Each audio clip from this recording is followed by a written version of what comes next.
Chapter 6-2, Clash of the Dimensional Masters. An extraordinary duel was unfolding. Two titans of physical might squared off on the interdimensional battlefield.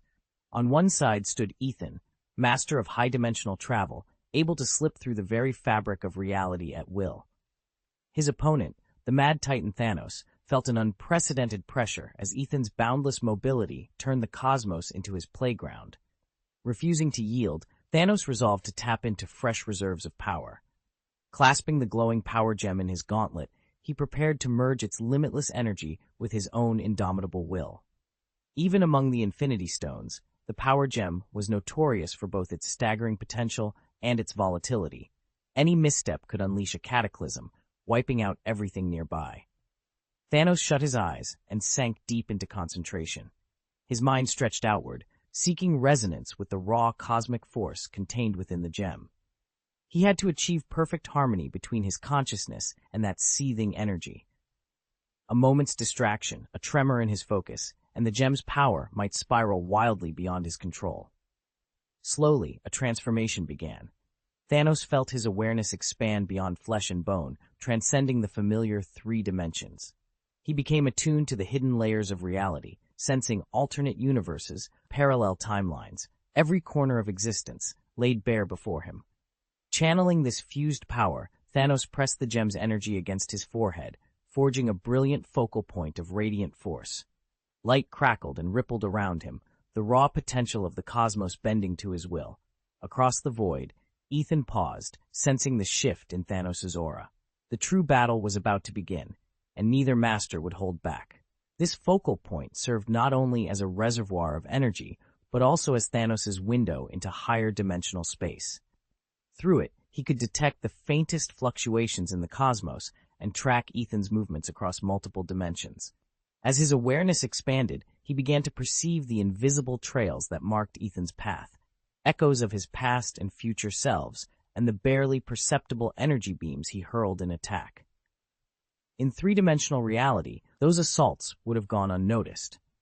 But to Thanos' heightened senses, they twisted and folded through extra dimensions like coiling serpents, striving to breach time and space and strike him at his weakest points. Each flicker of attack was aimed with ruthless precision. No longer content to remain on the defensive, Thanos went on the offensive. He scoured the dimensional ripples Ethan left behind, seeking to drag him back into the confines of ordinary space. Drawing on the raw power of the gem, he forged a new technique, an interdimensional strike capable of piercing any barrier. Nowhere left to run, Ethan found every refuge collapsing under the weight of Thanos' relentless onslaught. Thanos had prepared for every contingency. He deployed a network of shimmering energy traps throughout higher dimensional space, each one calibrated to flare into existence the moment Ethan tried to slip between moments or across realities. Whenever Ethan reached out to pivot through time or defy the barriers of space, Thanos' net would snap into place at his intended destination, ready to ensnare him the instant he arrived. As the two clashed, Thanos' mind became a living laboratory of physics. He drew on quantum mechanics to predict Ethan's likely positions, mapping out a probability grid that narrowed Ethan's hiding spots to a handful of points. Simultaneously, he applied Einstein's theory of relativity to calculate how Ethan's velocity would shift each time he crossed into a new dimension. These calculations raced through Thanos' thoughts in an instant, forming the backbone of his battle strategy. In the midst of combat, Thanos made an even more astonishing discovery. The energy currents in higher dimensional space behaved nothing like those confined to 3 dimensions. There was no turbulence here, no eddies or vortices to slow him down. Instead, energy flowed evenly, freely, without the restrictions that governed the universe Ethan and every other being knew. This revelation elevated Thanos' cosmic awareness to a new plane, sharpening his control over his own vast powers and allowing him to adapt his tactics in real time. By the time Ethan realized what was happening, Thanos had already rewritten the rules of engagement, and the universe itself would never be the same. The battle unfolding before them had long since ceased to be a mere clash of raw energy. It had become an exploration of the universe's very essence. Thanos versus Ethan was the most astonishing duel this cosmos had ever witnessed. Their struggle transcended brute strength, delving instead into the fundamental rules that govern reality itself. Thanos, the self-proclaimed overlord of the universe, wielded the Power Gem, a single stone whose infinite reserves of energy could obliterate entire galaxies. Across from him stood Ethan, a prodigy who saw beyond the veil of physical form. Armed with deep mastery of quantum mechanics, relativity, and even the nascent theories of string fields, Ethan wielded knowledge as a weapon every bit as formidable as raw power. With each blow from Thanos, the fabric of space-time shivered. The Mad Titan unleashed waves of destructive force designed not only to annihilate, but to disrupt Ethan's very state of being. At one moment, he focused the Power Gem's might into a distortion of the continuum, tearing fleeting apertures, microscopic black holes, into reality itself. And yet, for every rip in the universe, Ethan countered with an equally precise understanding of its laws, striving to seal the breach before it consumed them both. Ethan watches the black holes form in the higher dimensional void, their gravity so intense that they warp the very fabric of space-time around them. According to general relativity, mass bends space-time, and these singularities, born of extra dimensions, bend it more violently than anything in our universe. Yet Thanos' arsenal proves no match for Ethan's mastery of quantum mechanics. At the quantum level, particles exist in superpositions, multiple potential states that collapse into a single outcome only when observed.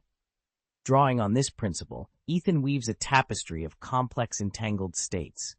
Whenever Thanos unleashes an energy blast, the quantum web collapses the attack before it reaches its target, dispersing the force harmlessly into alternate states. Quantum entanglement binds particles together so that a change in one instantaneously affects its partner, regardless of distance. By entangling fragments of space and energy around him, Ethan extends this instantaneous connection across the battlefield. He predicts Thanos' moves and counters them before they fully materialize, staying perpetually one step ahead. In this contest of cosmic power versus quantum finesse, it is not brute strength, but the subtle elegance of entanglement and superposition that keeps Ethan, and the universe itself, one breath away from annihilation. Ethan's powers go even further. He can slip between parallel universes. According to the many worlds interpretation of quantum mechanics, every quantum event spawns a new branch of reality, each reflecting a different outcome. Ethan moves freely through these alternate timelines, making it nearly impossible for Thanos to pin down his exact location. And under Einstein's theory of relativity, extreme gravitational forces can warp spacetime to create wormholes, shortcuts that, in principle, connect distant regions of our universe or even entirely separate universes. Ethan exploits these cosmic shortcuts to traverse existence at will. Thanos soon recognized the gulf between them. Even with the Power Stone in his grasp, he was confined by his own limited understanding. A mere tool, the gem could amplify raw energy, but could not teach him to manipulate high-dimensional space or quantum-level matter as effortlessly as Ethan. No matter how potent the stone, it was powerless to compensate for Thanos' lack of knowledge and creativity. In contrast, Ethan wielded these universe-spanning abilities as casually as breathing. Ethan's superintelligence gave him an overwhelming edge. Thanos knew he couldn't keep this up much longer. If he didn't act now, he'd be killed, and his chances of victory would vanish entirely. Drawing on everything he'd learned about the Power Stone and the secrets he'd uncovered over countless worlds, Thanos resolved to risk it all on a single, decisive blow. Concentrating the stone's raw energy, he began to forge a new, self-sustaining entity of pure power, its sole purpose to counter Ethan's mastery of higher dimensional manipulation and turn the tide of battle in his favor. Chapter 603, The Pinnacle of Intelligence. In the cosmic arena of their duel, Thanos and Ethan had driven their battle to the very edge of known physics. Drawing on string theory's deepest insights, Thanos began to synchronize the vibrational frequencies of his own life force with those of the Power Gem. With each precise adjustment, he wove an energy being perfectly tuned to the universe's higher dimensional structure, an achievement that not only showcased his unrivaled mastery of the gem, but also elevated his power to a level that even Ethan struggled to match. According to string theory, reality's true fundamental units aren't particles at all, but one-dimensional strings, each vibration giving rise to the variety of particles and forces we perceive. Thanos, however, moved beyond mere theory. By calibrating those vibrations to absolute perfection, he forged an energy construct imbued with his consciousness and charged with the gem's infinite energy. In that moment, Thanos' intellect and arcane science converged, unleashing a weapon born from the very fabric of space-time. This new pocket dimension, forged by Thanos' will and powered by the Infinity Gem, defies any ordinary laws of energy. Whether confronted by Ethan's mastery of higher dimensional space or the might of cosmic forces, it negates them all. Here, Thanos is both architect and absolute sovereign. He shapes the very rules of reality with a thought. Channeling the power gem, he summons a colossal gravitational field that not only drains Ethan's energy and consciousness toward its core, but also disrupts his quantum entanglement, blocking any chance of slipping between parallel universes. In this realm, whatever Thanos imagines becomes immediate truth. Ethan reels against the invisible pull, recognizing the Titan's strategy at last. Every isolation chamber, every spatial lockdown, all born from this singular smothering gravity. And yet, even as it tugs mercilessly at his essence, he can't help but feel a grudging awe. Remarkable, he breathes. Thanos' adaptability and strategic cunning exceed anything Ethan has ever encountered, far beyond the two-dimensional villain of legend and film. Still, admiration will not be his undoing. With every heartbeat, Ethan summons his intellect and iron will. Thanos may have seized the terrain of battle, but the war is far from decided. Even in this tailor-made prison, Ethan is already plotting his escape, and the Titan who crafts worlds may soon learn that no ruler is ever truly invincible. Ethan felt the surge of new cosmic energies at his command, and knew it was time to strike back at Thanos' pocket dimension. He began by exploiting quantum entanglement, forging an immediate link between his own consciousness and that warped universe. Because entangled particles share states instantaneously across any distance, Ethan could anticipate every flicker of thought, every shift in intention. Each assault Thanos launched against him simply fed Ethan's reserves, turning incoming attacks into raw power that bolstered his strength instead of wounding him. With that bond secured, Ethan moved on to string theory's multidimensional framework. He introduced infinitesimal instabilities, microscopic fractures born of conflicting vibrational modes along the cosmic strings holding Thanos' realm together. In the higher dimensional lattice, these tiny cracks acted like snapped fibers under strain, gradually widening until the very fabric of that universe began to tear. As they spread, the fissures swallowed Thanos' consciousness and cosmic energy, undermining the dimension's integrity from the inside out. To seal his victory, Ethan invoked the principle of cosmic expansion. He accelerated the growth of those fractures, causing them to balloon outward and shred the dimension beyond repair. With every passing moment, the universe quaked and collapsed under its own unraveling. In a final, resonant pulse, the pocket dimension disintegrated, and Ethan stood triumphant amidst the remnants of a world he had unmade. Ethan reached deep into the brick of reality, and unleashed the power of cosmic expansion against Thanos' pocket dimension. Drawing on the same principles that drove the universe's rapid growth after the Big Bang, the interplay of energy density and dark energy, he accelerated the dimension's internal expansion until it could no longer contain itself. Within moments, Thanos' carefully woven realm began to tear apart, his formidable energies dissipating like sand through a sieve. Stripped of his domain, the Mad Titan could no longer muster the same overwhelming threat he once posed. Still, Thanos refused to go quietly. As the walls of his collapsing world folded in around him, he roared with the ferocity of a cornered beast. Pooling the last vestiges of his consciousness and power, he wove the invisible threads of the universe's laws into a single, crackling sphere of energy. That orb, an incandescent core of rage and defiance, hovered before him, humming with raw potential. It was his final stubborn stand, a last-ditch counterattack aimed squarely at Ethan. Ethan stood firm at the very nexus of time and space, the point where every possibility converged. His mind, honed to superhuman precision, processed the incoming threat in microseconds. Trajectory, velocity, energy output, he mapped them all with the cool efficiency of a high-speed quantum computer. As the radiant sphere hurtled toward him, Ethan braced himself, In that split second, the fate of both warrior and universe would be decided. In Ethan's mind, a cascade of complex equations and diagrams, born of his deep mastery of quantum mechanics, relativity, and multidimensional space theory, flared to life. Operating within the boundless arenas of higher dimensional space, his quantum entanglement ability let him detect the subtlest shifts in the energy sphere hurtling toward him.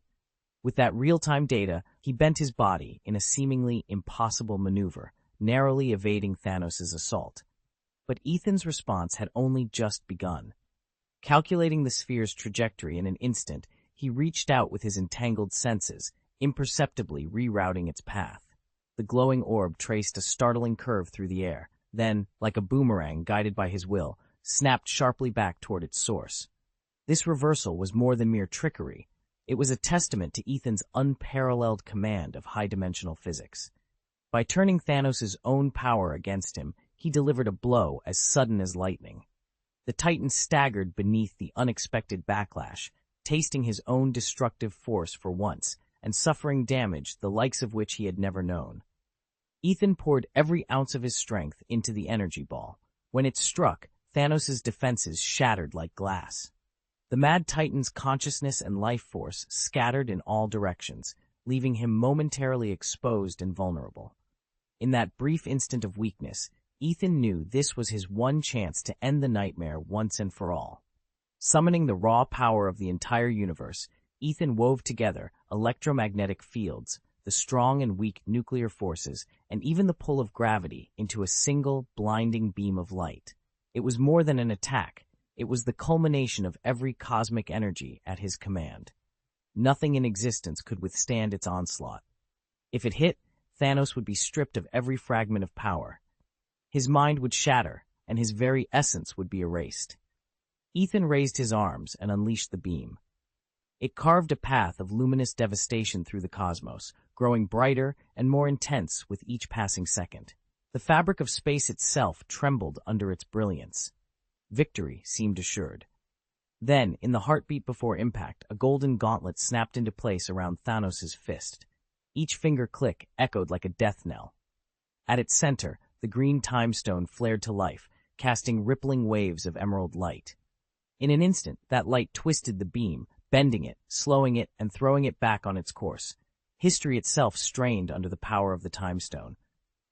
Hand's attack, the ultimate amalgam of cosmic forces, stalled against the gauntlet's green shield. The beam faltered, fractured, and dissipated harmlessly into the void. As the last shards of light faded, Thanos lifted his gauntleted hand, a cruel smile spreading across his face. The balance of power had shifted once more, and now, with time itself under his control, the final battle was only just beginning. Time gem? Future Thanos? Ethan's blood ran cold as he realized who had just stepped through the temporal rift. It was Thanos from the future, wielding the power of the time gem to traverse eras and intercept the fatal strike aimed at his younger self. While in theory such intervention across time might be possible, in practice, it demands an almost unfathomable mastery over the currents of time. Chapter 604, Keep Your Promise, Ethan said quietly. If you threaten to wipe out his entire family, then do it. For a moment, surprise flashed across his face, but it vanished almost instantly. This was Thanos we were talking about, wielding the Time Stone. Even if the Mad Titan never publicly demonstrated the stone's full power, its abilities were unmistakable. At its core, the Time Stone manipulated the unpredictable fluctuations of quantum mechanics. Modern physics tells us that time isn't a single, unalterable thread, but a tapestry woven from countless probabilistic events.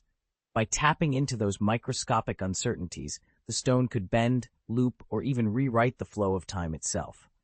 Most beings who carried the Time Stone lacked the insight to unravel its deepest mysteries. Thanos, however, was different.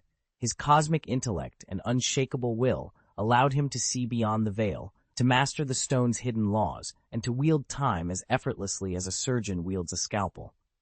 Seizing the moment, Thanos' consciousness reached out and reconnected with the Power Stone embedded in his gauntlet. Drawing on the secret technique he'd glimpsed from Ethan's previous demonstrations, he bent the very fabric of reality. In theoretical physics, space exists in multiple dimensions. To tear, it is to sunder the barrier between those dimensions and vault across immensities in an instant. The energy required is astronomical, the calculations infinitesimal in their tolerances, yet Thanos succeeded. With a surge of raw cosmic force, he rent the space before him and vanished, slipping free of Ethan's control. Standing in stunned silence were the 5 generals of the Black Order and the Dark Order. They had just witnessed a clash beyond their wildest comprehension, 2 rivals bending the cosmos to their wills, and now they were left powerless, helplessly watching as Thanos' form dissolved into nothing. Ethan did not give chase. From the start, he'd made his ambition clear. He didn't intend to destroy Thanos, only to strip him of every advantage until the Mad Titan found himself utterly alone. As the residual ripples in space faded, Ethan turned away, his victory quiet but absolute. If you really wanted to kill Thanos, you wouldn't need all these theatrics, Ethan thought, reclining as though the whole confrontation had been nothing more than a diversion. In truth, he'd already transcended the limits of any single universe. His clash with Thanos was merely a contest confined to that universe's borders. No amount of struggling on Thanos' part could affect anything outside it. Yes, the Infinity Stones were tremendously powerful. In theory, each contained the force of an entire universe if pushed to its absolute limits. And yet, even at their peak, they were no match for Ethan. To him, their reality-warping might and universe-shaping potential were child's play. As a being of unparalleled knowledge and wisdom, Ethan's understanding of the stones far outstripped Thanos's. He knew not only how to unleash their full power, but also how to contain it, and, when necessary, resist it. Thanos' recent breakthroughs, like manipulating spatial dimensions with the Power Stone, did reveal a deeper grasp of the fundamental rule of power. But Ethan was confident. Without the Space Stone in his grasp, Thanos would never dare face him again. Ethan knew that until Thanos claimed the Space Stone, there was no way to lock down or counter his mastery of higher dimensional space. Without it, Thanos couldn't target Ethan's shifting portals or his enhanced spatial perception. Ethan had tested that lesson the hard way. Yet he smiled at the Mad Titan's looming threat. Even if Thanos gathered all 6 Infinity Stones and bent the multiverse to his will, it wouldn't be enough. In the decisive moment, Ethan would unveil his final trump card, and in one breath, he would ascend beyond godhood, showing Thanos exactly what knowledge is power truly means. As the cosmic dust settled, the courtiers of the Galactic Empire rushed forward. Their eyes still shone with excitement and disbelief. They had seen their emperor duel a being of legend, and they hungered for his command. "Your Majesty, what are your orders?" they asked, voices trembling. Behind them, the Dark Order and the 5 Obsidian generals cowered, dread etched on every face. Caught between Ethan's unfathomable genius and Thanos' relentless might, they could only wonder whether they would survive the coming clash. All that remained was a single truth, whispered among them. A promise is a promise. Ethan's voice was calm but resolute. If you want Thanos to stand alone, then strip him of every ally, annihilate his forces, and send Boros on his way. At Ethan's command, the Galactic Empire mobilized without hesitation. Fleet squadrons and planetary armies struck in perfect formation, overwhelming the Dark Order and the 5 Obsidian generals in a swift, bloodless campaign. Under Ethan's leadership, Imperial forces displayed unmatched discipline and firepower. In mere hours, the once feared commanders lay defeated. Their bodies were cast into the cold void of space, destined to become Boros' final memorial. Stripped of his greatest champions, and without the Time Stone or Reality Stone to resurrect them, Thanos found himself truly alone. No refill of minions, no stolen army could ever match the Dark Order's years of cunning and might. When Thanos finally emerged, it was on a desolate, uncharted world. His towering form, once the embodiment of cosmic terror, slumped like a broken statue. The Mad Titan had fallen, from invincible warlord to abandoned relic, his spirit as lifeless as the barren planet beneath his feet. Ethan poured every last reserve of power from the Stone of Power, striving to reweave his fractured energy and reforge his body. Yet even as the raw might of the gem coursed through him, the overwhelming majesty and dominance he once commanded had all but slipped away beneath the weight of his injuries. He knew, as anyone who has suffered true loss knows, that trauma in the realm of the mind does not bend so easily to brute force. Though the Power Stone brimmed with the theoretical capacity to heal, Ethan lacked the mastery to mend wounds of consciousness. The intricate architecture of the mind, the hidden compartments of memory, the tangled threads of will and emotion, lay far beyond his comprehension. He could channel power, he could reshape flesh and bone, but he did not understand the finer alchemy required to knit together a broken psyche. "Mind Stone," he whispered, voice thick with longing. Among the 6 Infinity Stones, it alone held dominion over thought, awareness, and the soul's hidden scars. Only it could restore what had been torn apart within him. Without it, Ethan realized, the damage would linger for a lifetime, perhaps even a millennium, an intolerable sentence of pain and incompleteness. And yet the Mind Stone was more elusive than any other gem in the cosmos. He closed his eyes, summoning patience and resolve. If he could not repair himself here and now, he would find another path. He would hunt down the missing stone, even if it took every ounce of his remaining strength. For until his mind was whole again, nothing else would suffice. Ethan paused to consider the magicians who existed throughout the universe. In countless civilizations, magic is venerated as a mysterious power, one that can bend reality and even redirect the path of a life. Chapter 605, The Escape Duo. Ethan knew that if he could find a powerful mage, he might finally heal the trauma fracturing his mind. So he set out in search of the universe's legendary magical sanctuaries, places whispered about in hushed tones, where ancient sorcerers honed spells capable of reshaping reality. He hoped one of them would agree to help restore his shattered consciousness. But magic was only the first avenue he planned to pursue. In remote sectors of space, Ethan had heard tales of beings born with extraordinary psionic gifts, telekinetics who could uproot mountains with a thought, telepaths who read the memories of kings. If he could track down such psionic prodigies, perhaps their mental disciplines could piece him back together. Still, Ethan refused to limit himself. Some races, scattered throughout the cosmos, possessed unique biological structures that granted them uncanny control over their own minds. Their civilizations had devoted centuries to studying consciousness itself, possibly outstripping even the most advanced magical traditions. If he could find them, he could learn their methods for repairing or even rewriting a damaged psyche. And if both magic and alien wisdom proved out of reach, Ethan had one final option: technology. Certain star empires had pushed scientific achievement to staggering heights, neural interfaces capable of mapping thoughts, bioengineered nanites that could heal neural tissue at a molecular level. With a single data run, Ethan identified several research worlds where such breakthroughs might await. Armed with 4 possible paths: arcane arts, psionic power, alien mental sciences, or high technology, Ethan plotted his course. His mind still bore the scars of past conflicts, but he was determined to reclaim its wholeness. The journey ahead would test him in ways he could not yet imagine, yet he pressed forward, driven by the promise of renewal. Neither legend nor technique would deter him. This was his one chance to become whole again. Ethan sat back and considered the possibility that somewhere in the cosmos, advanced civilizations had unlocked technologies, or even drugs, capable of healing trauma deep within the mind. If such worlds existed, he would find them, study their breakthroughs, and adapt their methods to restore shattered consciousness. True to form, he preferred to learn and master any new power on his own. His insatiable curiosity drove him ever forward. Yet after his recent encounter with Thanos, boredom crept in. He had already sent Earth hurtling through space and time. It was exhilarating, but there was nothing left to overturn.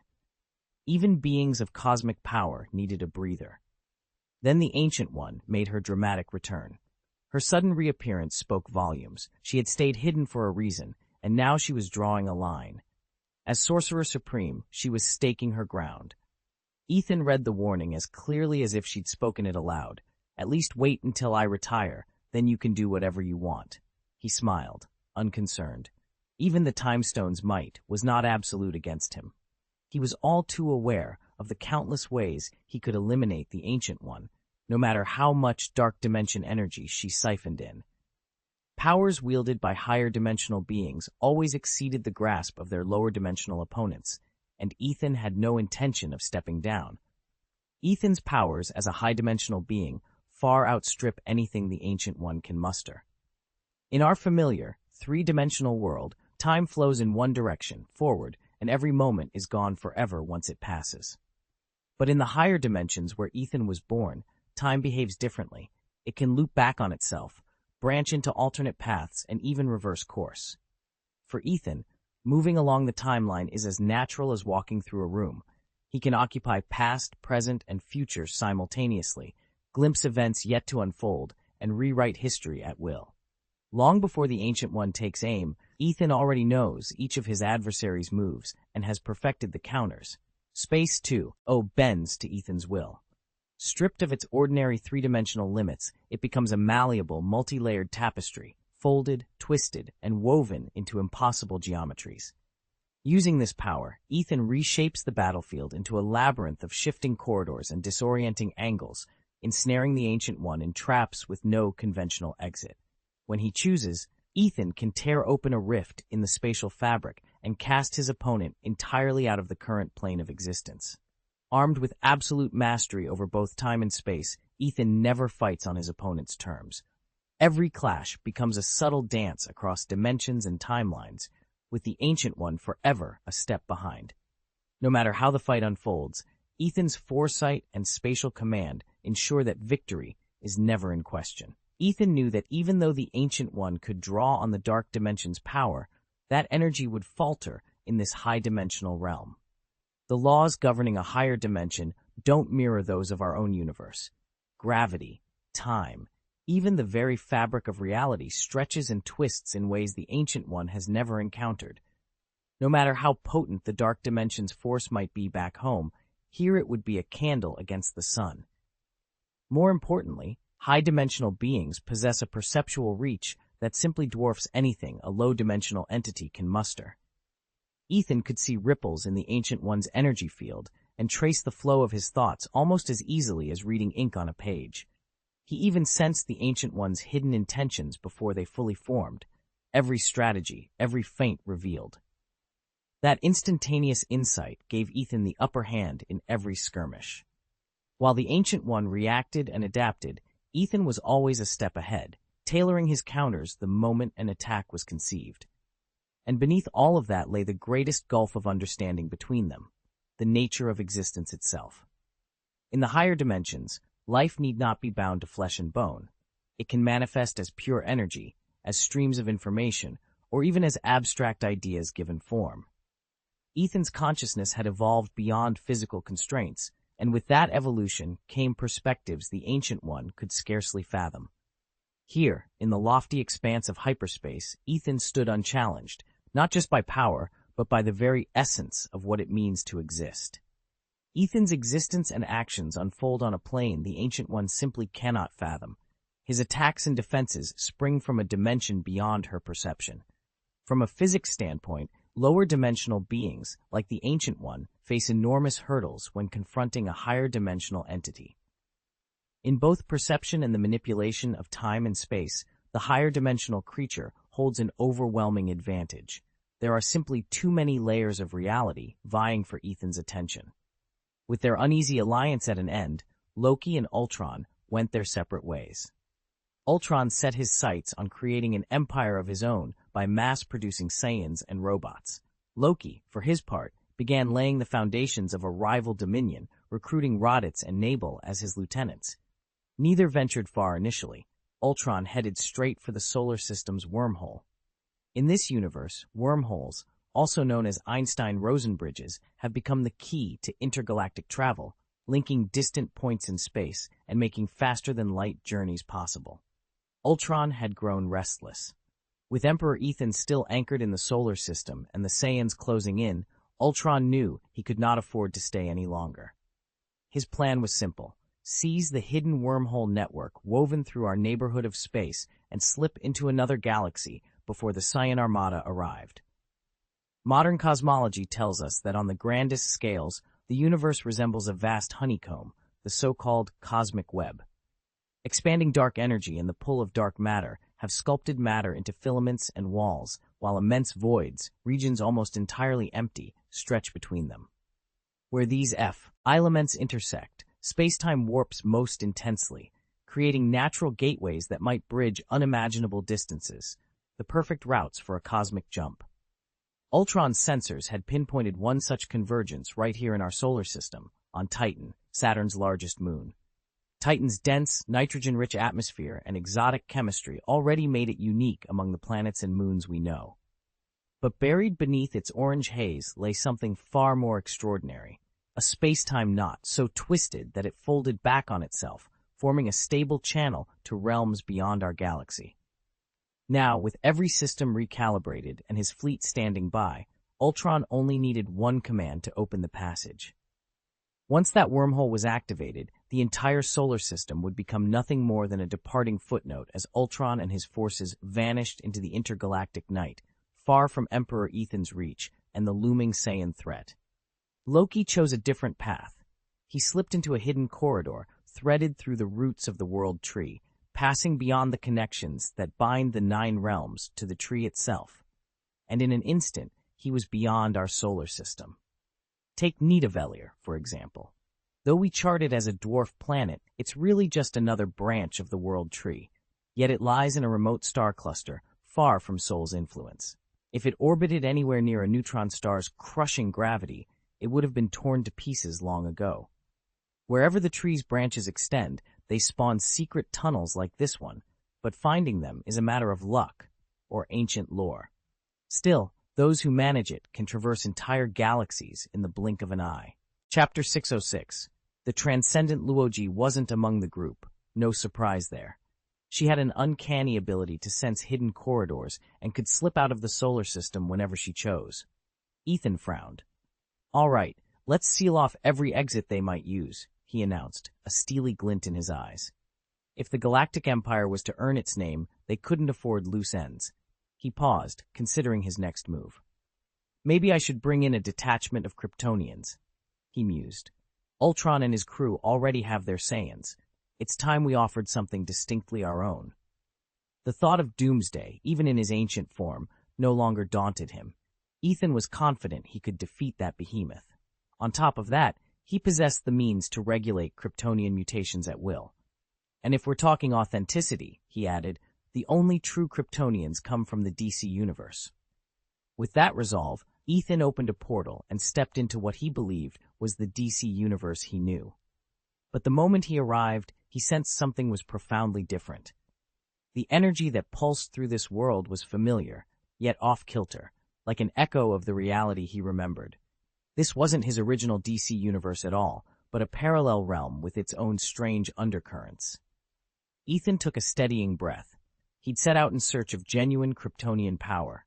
Now he would have to navigate this unexpected reality and find out exactly what or who lay waiting on the other side. A hush of sacred energy hung in the air. Ethan sensed a powerful, archangelic force swirling around him, its promise almost tangible. Surrender to it, and he could transcend his mortal limits, truly become an archangel.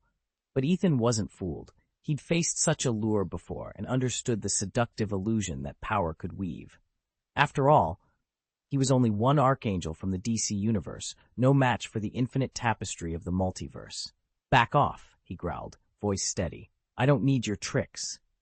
At his command, the celestial energy recoiled, scattering like mist under a rising sun. Ethan drew a slow, steady breath, attuning himself to the distinctive rhythms of this parallel realm. If he was ever going to return to his own universe, he had to tear a hole through reality itself. Closing his eyes, he reached out with his mind, probing the fabric and the rules that governed this world. Minute celestial currents and dimensional seams revealed themselves to him, and in moments he'd pinpointed the exact coordinates of his home dimension. His heart hammered with relief and determination. Ethan gathered every ounce of willpower, channeling it toward the threshold between worlds. A shimmering portal began to form before him, its edges dancing with possibility, when suddenly he struck something solid.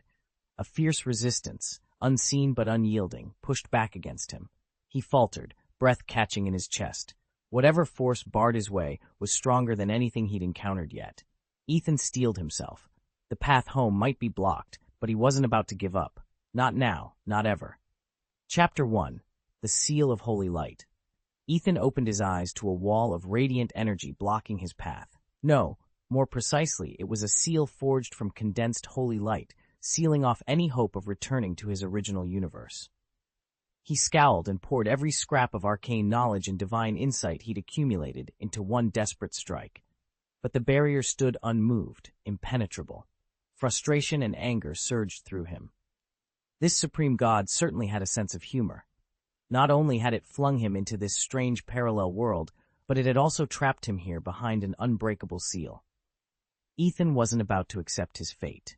Spell after spell, invocation after invocation, he assailed the glowing wall, but every effort fizzled out harmlessly against the holy light. As his energy waned, bewilderment took hold. What exactly did the supreme god intend by this? If you looked at OAA, the Organization of Alternate Arenas, there hadn't been much activity lie. Everything had been calm, yet here he was, confined, challenged, toyed with. Clearly, this deity found great amusement in stirring up trouble. At last, Ethan let out a slow breath and lowered his hands. He had unleashed his strongest abilities and employed all the wisdom he possessed, and still the seal refused to budge. He closed his eyes for a moment, the fight draining out of him. Then, with a quiet nod, he conceded, for now. "All right," he whispered. "I'll wait, for as long as it takes." Ethan stood motionless on the roof of a decaying high-rise, his gaze sweeping the night-shrouded city below.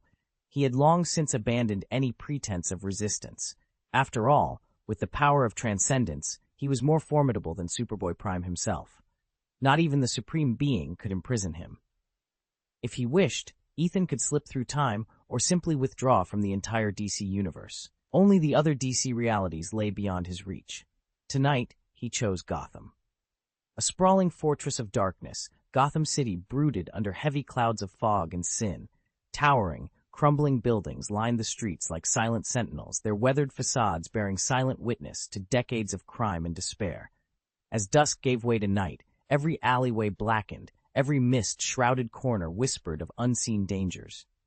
From his vantage point on the rooftop, Ethan's keen eyes pierced the fog to find his quarry, Batman. Down below, in a narrow alley, the Dark Knight was locked in fierce combat with a dozen armed thugs. Cloaked in obsidian armor, the bat emblem on his chest glinted coldly in the moonlight. He moved with balletic grace, each punch, each kick, delivered with devastating precision.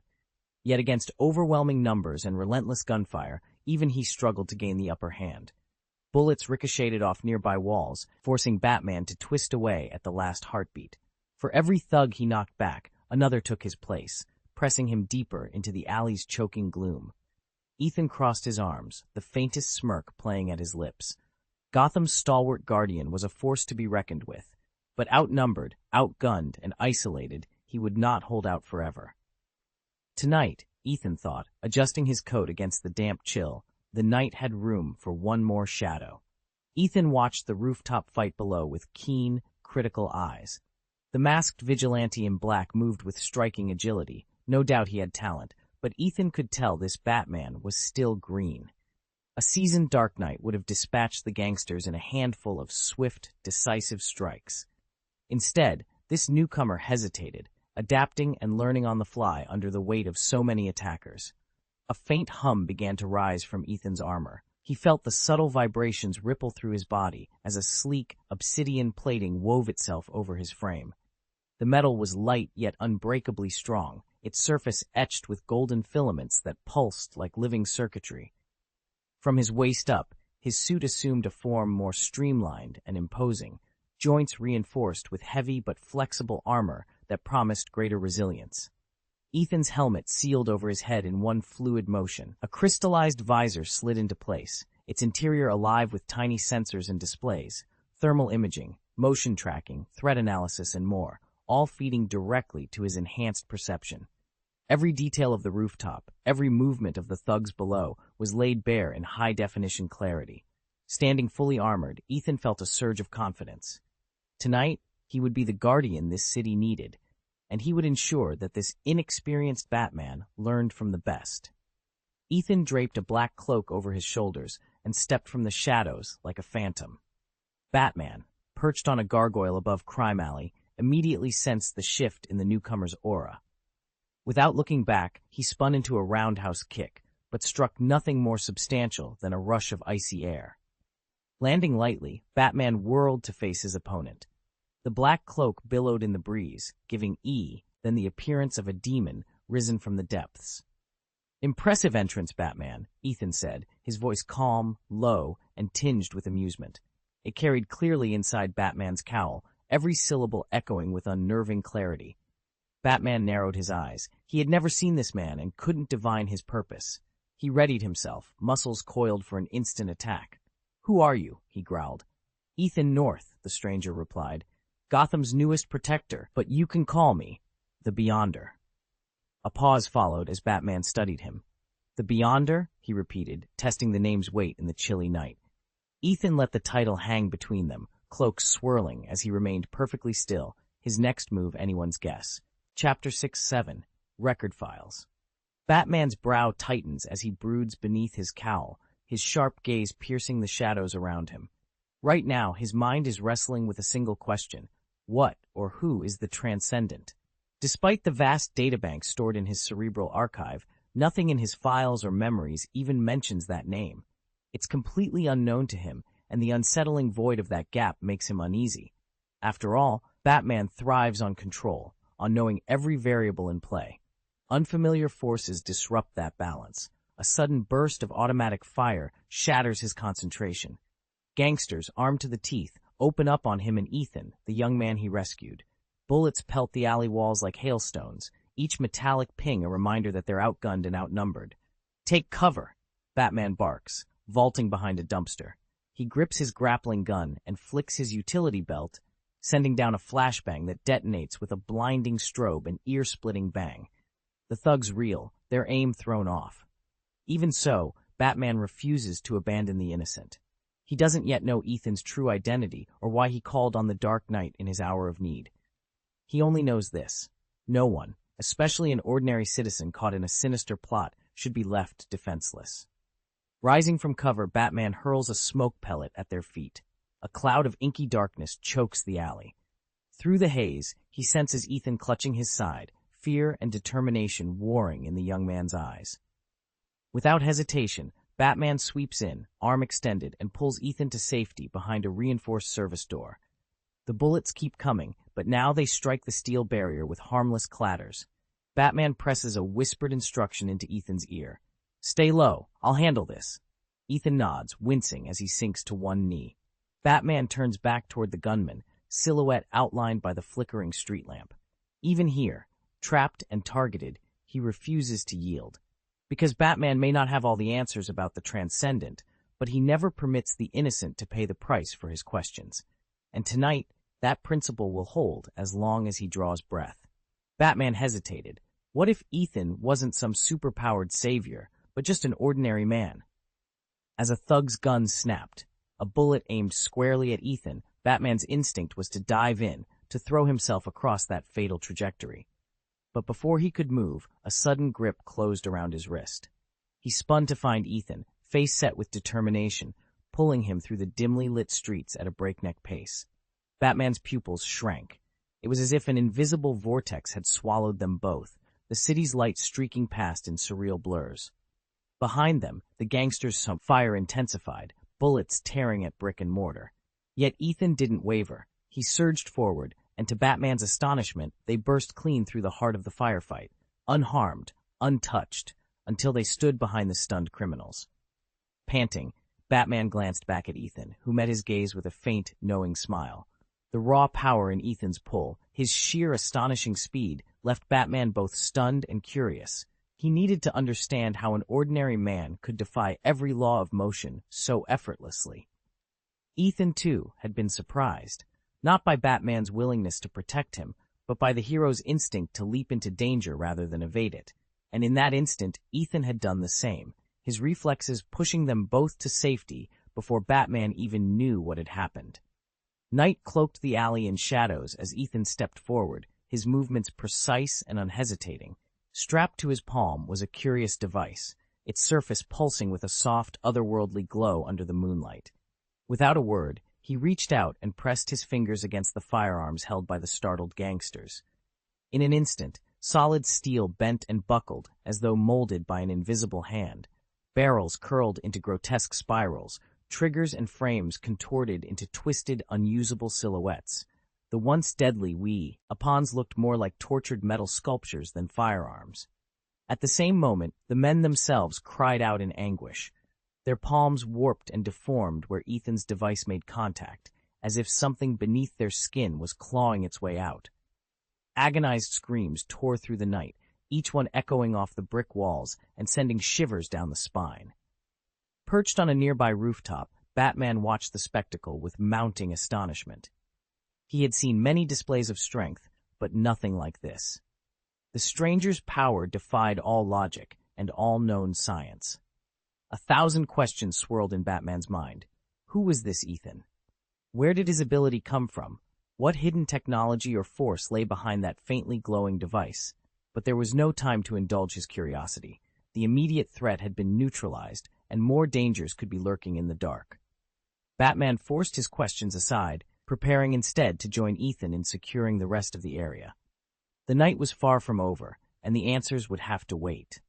Batman shook off the last of his disorientation and focused on what mattered most, stopping the gang and keeping innocent people safe. In a blur of precision and strength, he darted among the stunned criminals, disarming and pinning them one by one. At the same time, Ethan didn't stand back. He activated the strange device in his hand, sending arcs of energy that sent the remaining thugs sprawling. Together, the Dark Knight and the newcomer made quick work of the gang. Within moments, every last gangster lay unconscious on the pavement, no longer a threat to the passers-by huddled in frightened clusters. When the dust settled, Batman and Ethan stood amid the debris and fallen figures. Batman's gaze was sharp, curious, and guarded. Ethan, by contrast, wore a relaxed half-smile, wreathed, as if tonight's skirmish had been nothing more than a warm-up exercise. Batman broke the silence. "Who are you?" Ethan's grin widened. "I told you already, I'm the Transcendent." Batman studied him, tone low and measured. "Your abilities are dangerous, Transcendent." Ethan tipped his head back, amused. "Dangerous enough that after you take down a few goons, you'll turn on me next?" Night had fallen over Gotham, and atop a rain-slicked rooftop, Batman stood face to face with the man who called himself Transcendent. For a heartbeat, neither spoke. The city's distant hum was the only witness. Finally, Batman broke the silence. "I'm not here to strike you down, but I'll be watching, and I won't let you cross the line into crime." Across from him, Ethan, once known as Luther, shrugged, a confident smirk playing on his lips. "I feel the same way, Batman." Their words crackled in the chill night air, tension taut enough to snap. For a moment, it seemed as if a fight might erupt. Then Ethan laughed, a low, charged sound, and with that, he vanished into the shadows as suddenly as he'd appeared. Batman blinked, scanning the empty rooftop with narrowed eyes. Transcendent's departure left him uneasy, more questions than answers churning beneath his cowl. Whoever this man was, his powers of rapid movement and force warping made him a potential threat, and maybe a key to something much larger.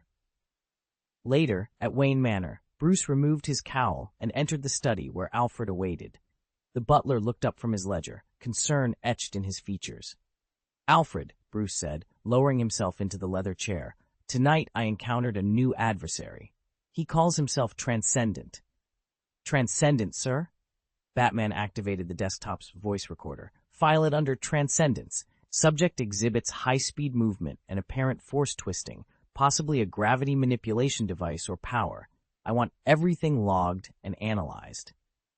"Very good, Master Wayne." Alfred's fingers danced over the keys. "All data is being recorded as we speak." Bruce nodded, rubbing his temples. "Keep me informed of any breakthroughs, and track any sightings. He could be the edge we need against the next wave of Gotham's underworld." "It will be done, sir."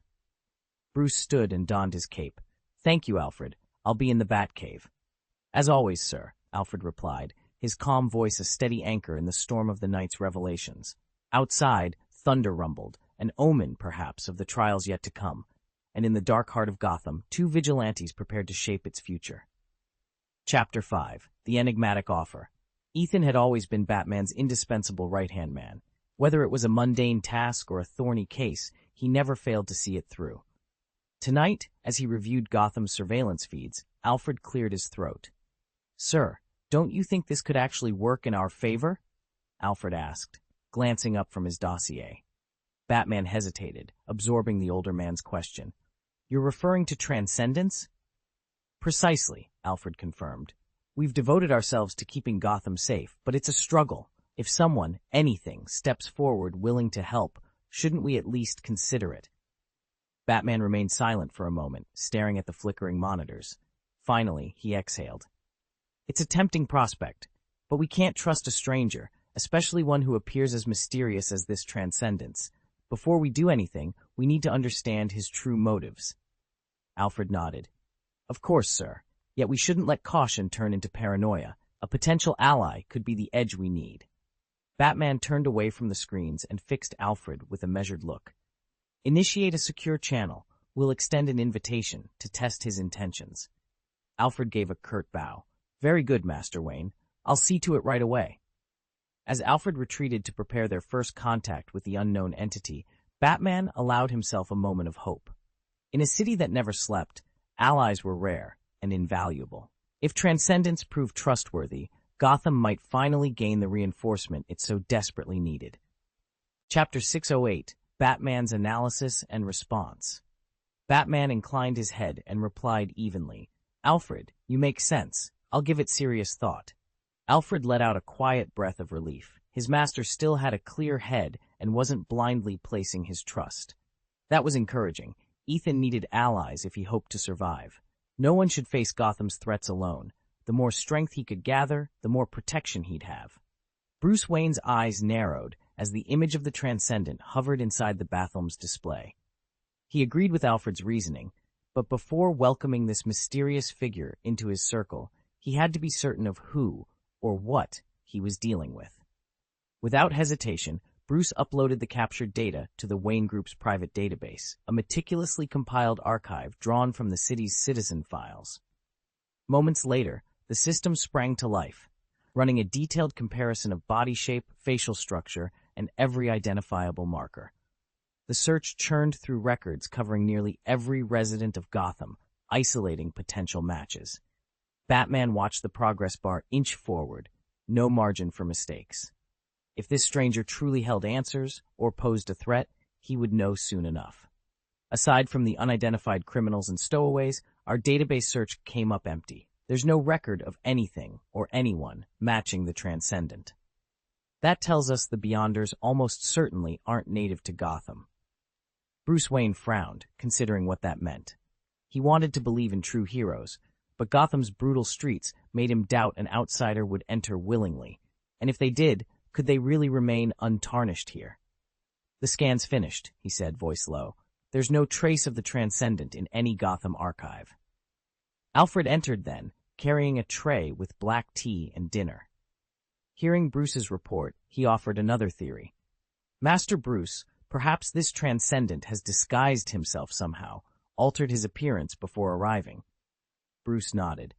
He had considered that possibility, though he judged it unlikely. Ethan stood over the holo projector, studying the Transcendent's image with the cold precision of someone who'd spent years in the League of Assassins. He knew that, even under the most sophisticated illusion, the human body obeys its own unbreakable laws. Bone structure, muscle flow, and subtle energy patterns always reveal the truth. The Beyonder's disguise may have fooled most onlookers, but it couldn't withstand Ethan's practiced eye. He was certain now that this Transcendent had no roots in Gotham. That realization, however, only sharpened his determination. Gotham was his city, his responsibility, and he possessed the means to unmask any threat. Through contacts in City Hall, private archives, and corporate databases, he could access every resident file within Gotham's limits. Outside the city, direct data was off limits, but Ethan had learned long ago that a sharp mind, patient surveillance, and careful pattern analysis could bridge any information gap.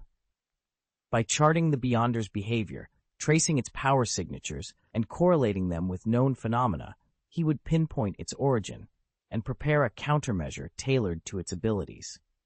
In Gotham's shadows, Ethan's hunt had only just begun. Ethan studied the gleaming armor before him, every inch of it seemingly forged from solid metal. He tapped his fingertip against one of the plates, listening for any hint of hollow chambers. None came. If anything, this suit was built for durability rather than stealth or insulation. A thought sparked in his mind. Metal conducts electricity. What if he could exploit that vulnerability, send a powerful jolt through the armor, and paralyze the Transcendent? As he examined the surface more closely, Ethan's eyes caught the intricate web of golden tracings etched across the chest and shoulders, circuit board patterns that pulsed faintly with energy. They looked less like decoration and more like the lifeblood of the suit, channels through which power flowed. He straightened and called out, "Alfred, come take a look at this." Alfred stepped forward, leaning in to study the armor. "Those golden lines?" he murmured. "They're unmistakable, conductive pathways for power distribution. If I had to guess, they're feeding the suit's systems with energy." Ethan nodded. "Exactly my thought. If we can overload those circuits, we might cripple the suit in one decisive strike." He paused, letting his gaze drift over the silent form of the Transcendent, standing motionless on the opposite platform. "It won't be easy. He won't expect an electrical assault, but neither can we underestimate him. Every move has to be precise, every safeguard in place." Alfred offered a reassuring smile. "With careful planning and the right equipment, my lord, I have every confidence we'll find the key to neutralizing him." Ethan allowed himself a small grin. "Then let's get to work." In the dim glow of the lab, he began formulating a strategy, one that would turn the Transcendent's greatest strength into his downfall. These circuits look like conduits for electricity and energy, essentially the armor's power source. Bruce Wayne studied the schematics intently. If that's true, we could disable his suit by severing those lines. No matter how formidable the Beyonder's armor might be, it still depended on an energy supply. Cut off its fuel, and the suit would be rendered useless. "Master Bruce," Alfred cautioned, "remember that the Transcendent is astonishingly fast. How do you propose we get close enough to disrupt those circuits?" Bruce met Alfred's gaze. The butler knew better than anyone that Bruce's tactics were usually flawless, yet Alfred had a point. On the surveillance feeds, the Transcendent had nimbly dodged a dense barrage of bullets, moving so quickly it was almost a blur. Reaching the suit's vital lines in time would be a near impossible feat. "And let's not overlook his weapons," Alfred added. "Those twisting blades he wields, their operation defies everything we know." Bruce's expression hardened. With speed like that and weapons beyond their understanding, the challenge of taking him down had just grown far more daunting. Ethan studied the training dummy for a long moment and shook his head. Even metal could be warped into a formless heap with enough force. How much easier would it be to bend a human body? "Get me smoke bombs, stun bat darts, those electric charge gloves, and our regular bat darts," he ordered. Alfred acknowledged with a bow, then paused thoughtfully. He remembered Ethan's lessons from the Assassin's League. The simplest way to defeat a formidable opponent was to attack his senses first. Blind him, and you'll have the upper hand. Then, while he's disoriented, a well-timed electric shock could finish the job. Better yet, it kept Ethan out of arm's reach, and from what they knew of the Transcendent, close quarters were his greatest advantage. He'd been itching for a hand-to-hand brawl, convinced his powers peaked in contact. But Ethan wasn't so inflexible. If the Transcendent wanted a slugfest, fine, Ethan would oblige at a distance. "Understood, Master Ethan," Alfred said. "I'll have everything ready right away." Ethan nodded, then turned back to the broken training dummy. Alfred quietly hoped this would all remain hypothetical, that his master and the Transcendent would never truly have to spar. Still, he agreed with Ethan's approach. Better to be ready than caught helpless when the real fight began. Ethan studied their analysis and preparations with keen interest. Chapter 609, Gotham City Needs a Transcendent. Ethan watched with cold amusement as the young Batman unraveled his armor's secrets in mere moments. Truly impressive, few had ever deduced so much so quickly. Still, what could the boy do with that insight? Ethan's lips curled into a confident smile. He'd laid these clues out on purpose, eager to flaunt the suit's true capabilities. A split second later, the Transcendent armor's super-speed matrix flared to life. Ethan tracked the projectile's exact trajectory, sidestepping the lethal shot as though he'd read its every move in advance. that was only the beginning. With a flick of his wrist, he activated the close-range distortion field, a writhing mass of energy that crept across the metal plating like living tentacles. Where it touched, steel bent, twisted, and fractured as if kneaded by an unseen hand. This armor had been engineered for brutal, up-close combat, a technological masterpiece designed to dominate one-on-one fights. But Ethan's demonstration thus far was only a fraction of its potential. If Batman recognized these two functions and devised a counter, Ethan would simply reveal the next layer of his arsenal. After all, why limit a high-tech suit to mere speed and warp fields? In Ethan's mind, the transcendent armor was destined to evolve far beyond this, more adaptive, more lethal, more like the nano-enhanced suits of legend. And Gotham had only begun to see its power. Ethan closed his eyes and pictured the moment he'd engage power mode. Just one punch, and Batman's armored suit would shatter to dust. Or he could switch to armor mode, rendering every shock dart, every electric gauntlet useless against his reinforced plating. And if stealth was required, stealth mode would cloak him so completely that Batman would stumble blind and bewildered in the fog, powerless to strike back. A thrill ran through him at the thought. Gotham, the city that never sleeps, was like a living beast, its roar echoing through the endless night. Its towering skyscrapers formed a steel forest, and in every shadow, sin coiled like a snake. To most, this darkness seemed irredeemable, but in the heart of the chaos, a new force was rising.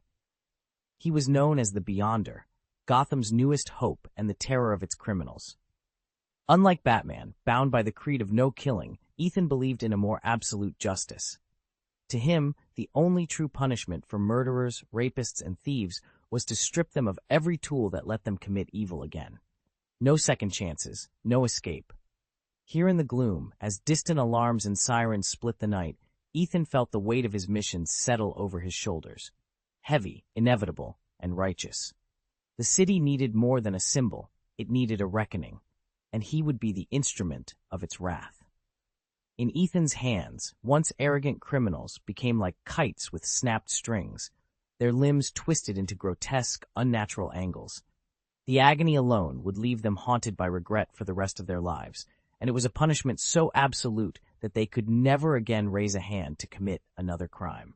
Detective Gordon stood at the precinct window, gazing out over Gotham's midnight skyline, now patrolled and protected by this mysterious transcendent. Relief softened his features. After years of rising crime, the city finally had a protector who could truly intimidate the underworld. Yet beneath that relief lay deep concern.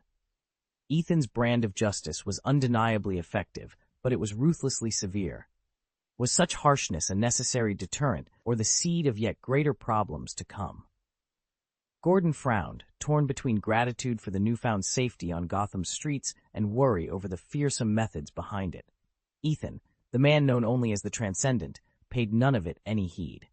Night after night, he prowled Gotham's streets and alleyways, seeking out hidden criminals.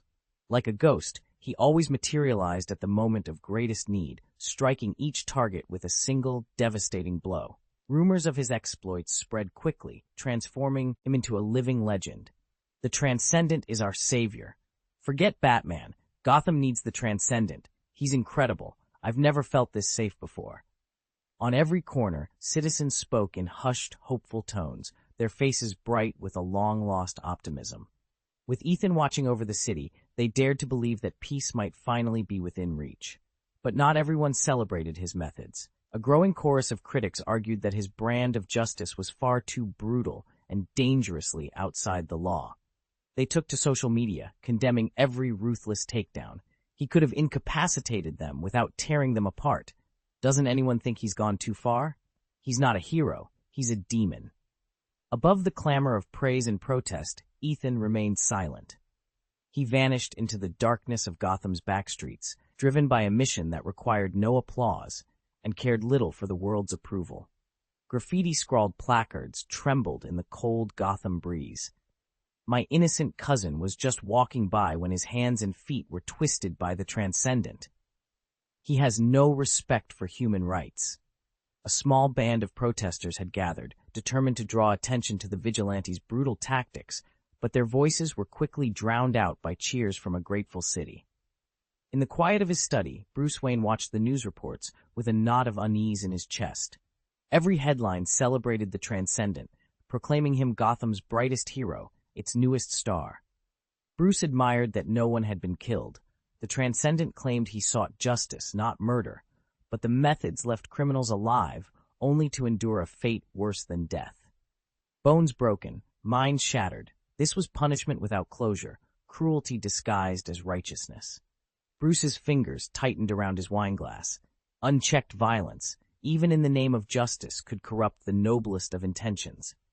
"I need to talk to him," he said to the silent room, not to lecture or to dictate terms, but to steer a powerful ally away from the path of excess. That night, Bruce donned his gear and made his final checks.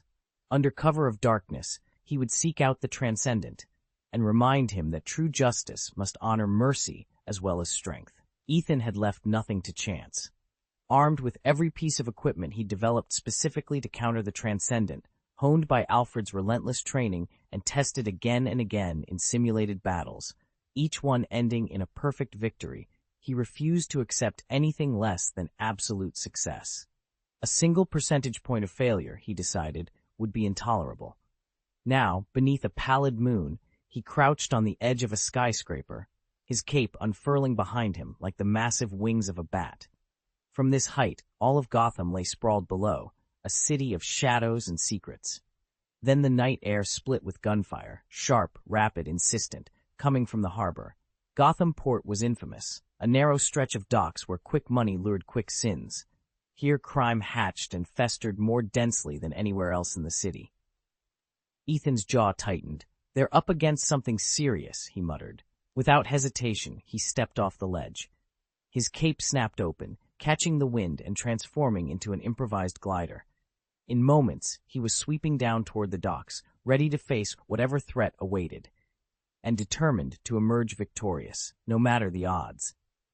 A group of drug dealers who'd been making a deal here suddenly opened fire, targeting Transcendence the moment it appeared. Chapter 610, The Battle for Their Bottom Line. Across the warehouse floor, Ethan, the Transcendent, remained perfectly still as a torrent of bullets shredded the air around him, each round harmlessly passing through his armored form. "Son of a... He's using that ghost step again," one of the dealers barked. "I heard they call it super speed," another replied. "Whatever the name, seal off every exit. Don't give him anywhere to slip away." Having seen Ethan's ability in action countless times, the traffickers were no longer astonished. At first, they joked that they were firing at a ghost or falling for some holographic trick designed to make them waste ammunition. But the truth had become impossible to deny. The Transcendent armor's exclusive feature really was super speed. Rumors of the suit's capabilities had spread like wildfire after someone, claiming access to classified files, revealed the secret. In fact, it was Ethan himself who had leaked the details, even outlining the scientific principles behind his lightning-fast strides, all to throw a certain little bat off his trail. Chapter 7. Transcendent Speed. Ethan stepped into the testing chamber, his heart pounding with anticipation. Before him, a sleek array of instrumentation, the culmination of breakthroughs in bioelectricity, neuroscience, and materials engineering, waited to be activated. This super-speed technology wasn't built on a single miracle. It was the product of decades of research into how our bodies really move. Scientists had long known that nerve impulses travel through our nervous system as electrical signals. What recent advances in neuroscience revealed was how precisely these signals orchestrate muscle contraction and relaxation to generate every movement we make. The real innovation lay in harnessing and amplifying that natural bioelectricity. By applying carefully calibrated currents, the device could stimulate Ethan's nerves, accelerating his reflexes to an almost surreal degree. In effect, it transformed his reactions from sub-second responses into impulses that unfolded in the blink of an eye. Materials engineers had complemented the system with a lightweight, conductive exosuit, its polymer fibers intuitively channeling the extra charge while protecting every muscle fiber from overload. When the trial began, Ethan barely had time to register the signal before his legs shot forward. He crossed the chamber in less than half a heartbeat, skidding to a perfect stop just short of the far wall. Grinning, he signaled to the technicians, who were already loading live rounds into the automated firing unit downrange. The first bullets exited the barrel, carving through space at nearly 1,000 feet per second. To an ordinary person, they would be unavoidable. But Ethan, now a true transcendent, saw them as slow arcs of metal.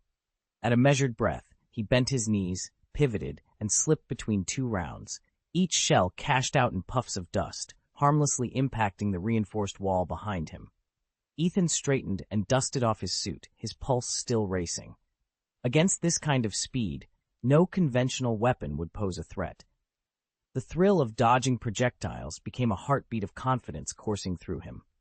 Yet, as the technicians recorded every data point, a familiar headache knotted in his temples.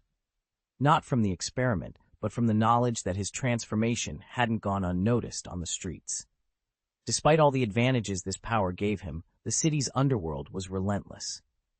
Word of a bulletproof phantom had already begun to circulate among the drug cartels. They'd hired every mercenary they could find, each one itching for a chance to prove they could take him down. Ethan knew it was only a matter of time before he faced his first real test, not in the lab, but in a fight where lives hung in the balance. He drained the final sip of water, steeling himself. The real battle was just beginning.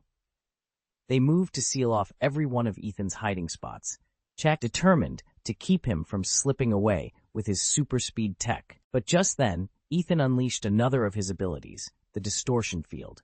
He strode straight into the hail of bullets without hesitation. The rounds struck his armor, but within a fist's distance they warped, twisted by the field and robbed of any forward momentum. Clumps of metal rained harmlessly to the ground. This distortion field technology rests on cutting-edge physics, merging principles of quantum mechanics with powerful electromagnetic control. Ethan's suit houses an energy field generator that projects intense electric and magnetic forces around him. As each bullet closes in, its metallic core interacts with those fields, triggering a torsion effect that bends or shatters the projectile's path. It's a precise, ruthless defense, one that makes Ethan appear more phantom than man. The drug dealers staring at him couldn't hide their terror. Never before had they faced something so utterly unstoppable.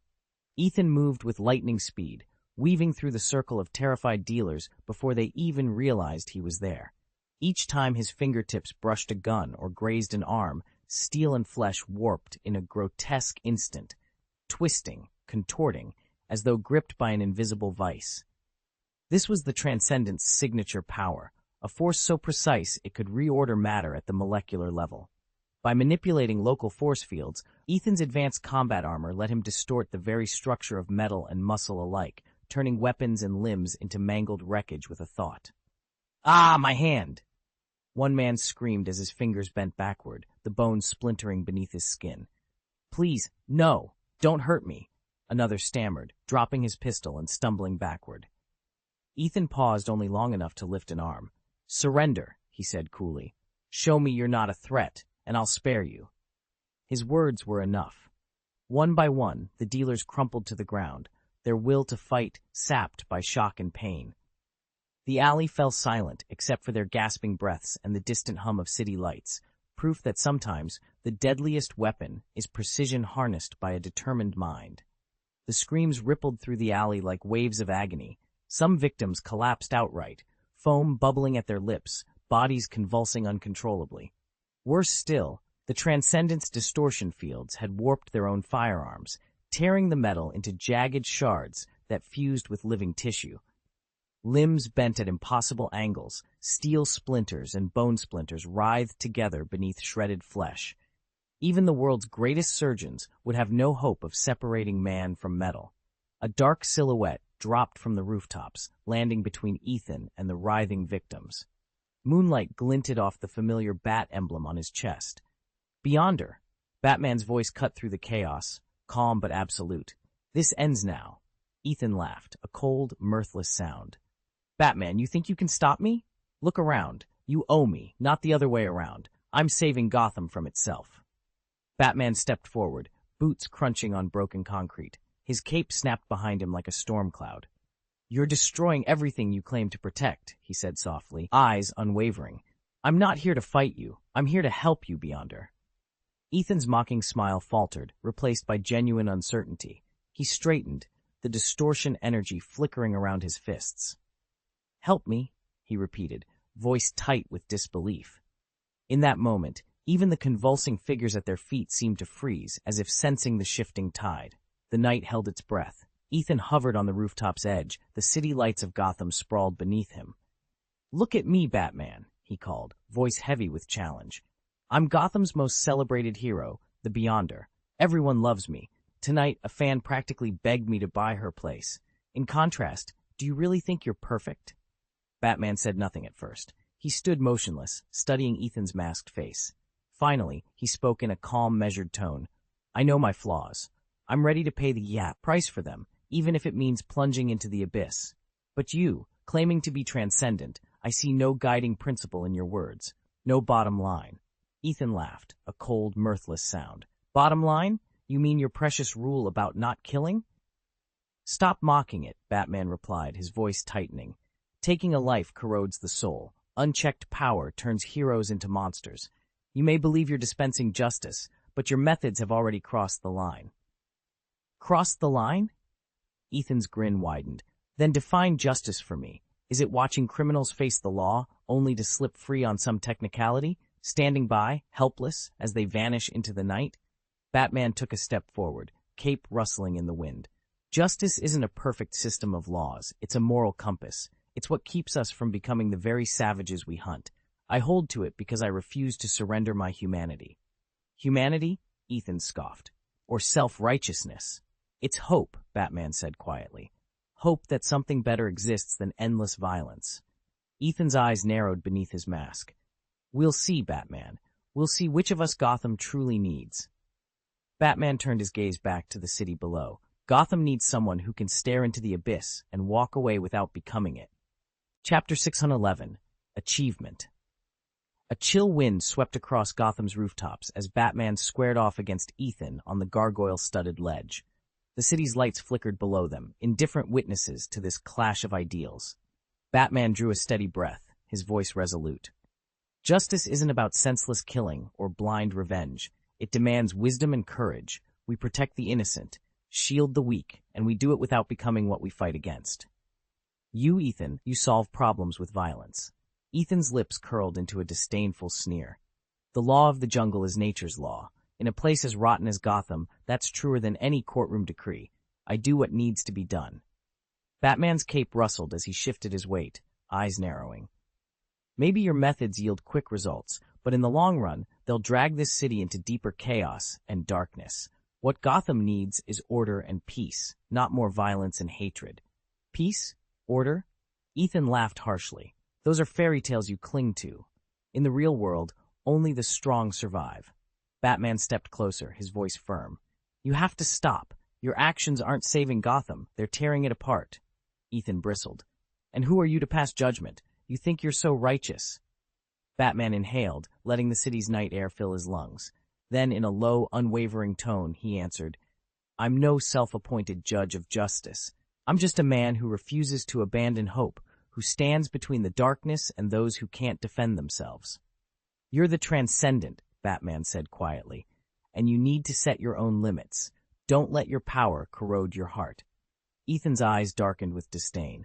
Enough talk, he replied. Let's see just how cruel you can be. He advanced, every muscle coiled for the kill. Batman dropped into a ready stance, voice steady. I don't want to hurt you, Ethan. I'll stop you without tearing you apart. A cold smile curved Ethan's lips, but before he could strike, Batman let fly several batarangs. They spun through the air in perfect arcs, sleek, silent, and precise. Ethan barely blinked as they whistled past him, and then they detonated. A muffled boom and an acrid cloud burst from each batarang. Ethan staggered backward, lungs burning, vision blurring. Tears streamed down his cheeks as a searing headache rippled through his skull.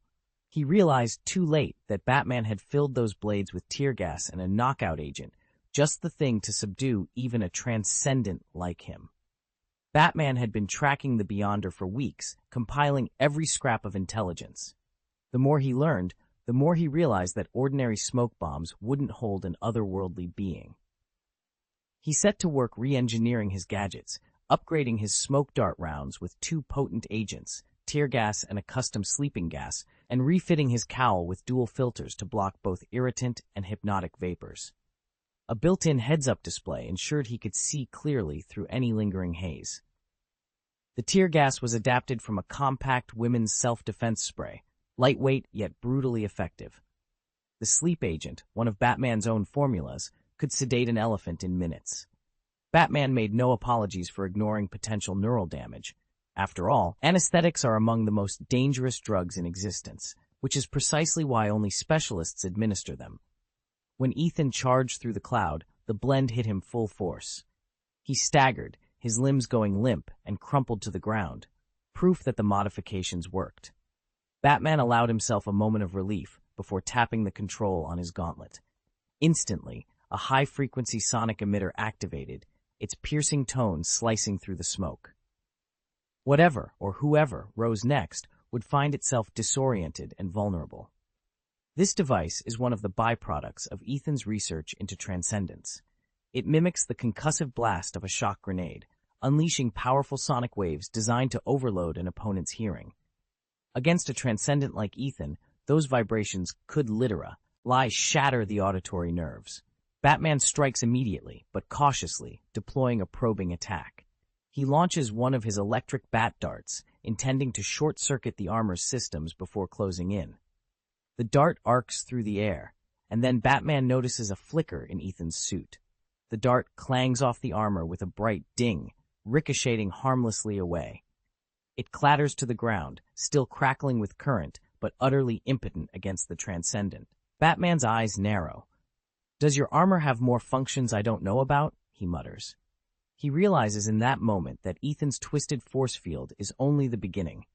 His plan, to incapacitate the armor at a distance with raw electricity, has just run headlong into an unexpected new defense. Ethan stepped from the smoke and spoke calmly. "Yes, this is my armor's combat mode, tailored for exactly this kind of fight." Batman's eyes widened as he took in the transformation. Ethan's suit now bristled with thousands of tiny cone-shaped protrusions, and his helmet had shifted to reveal a built-in respirator, clearly a high-grade filter.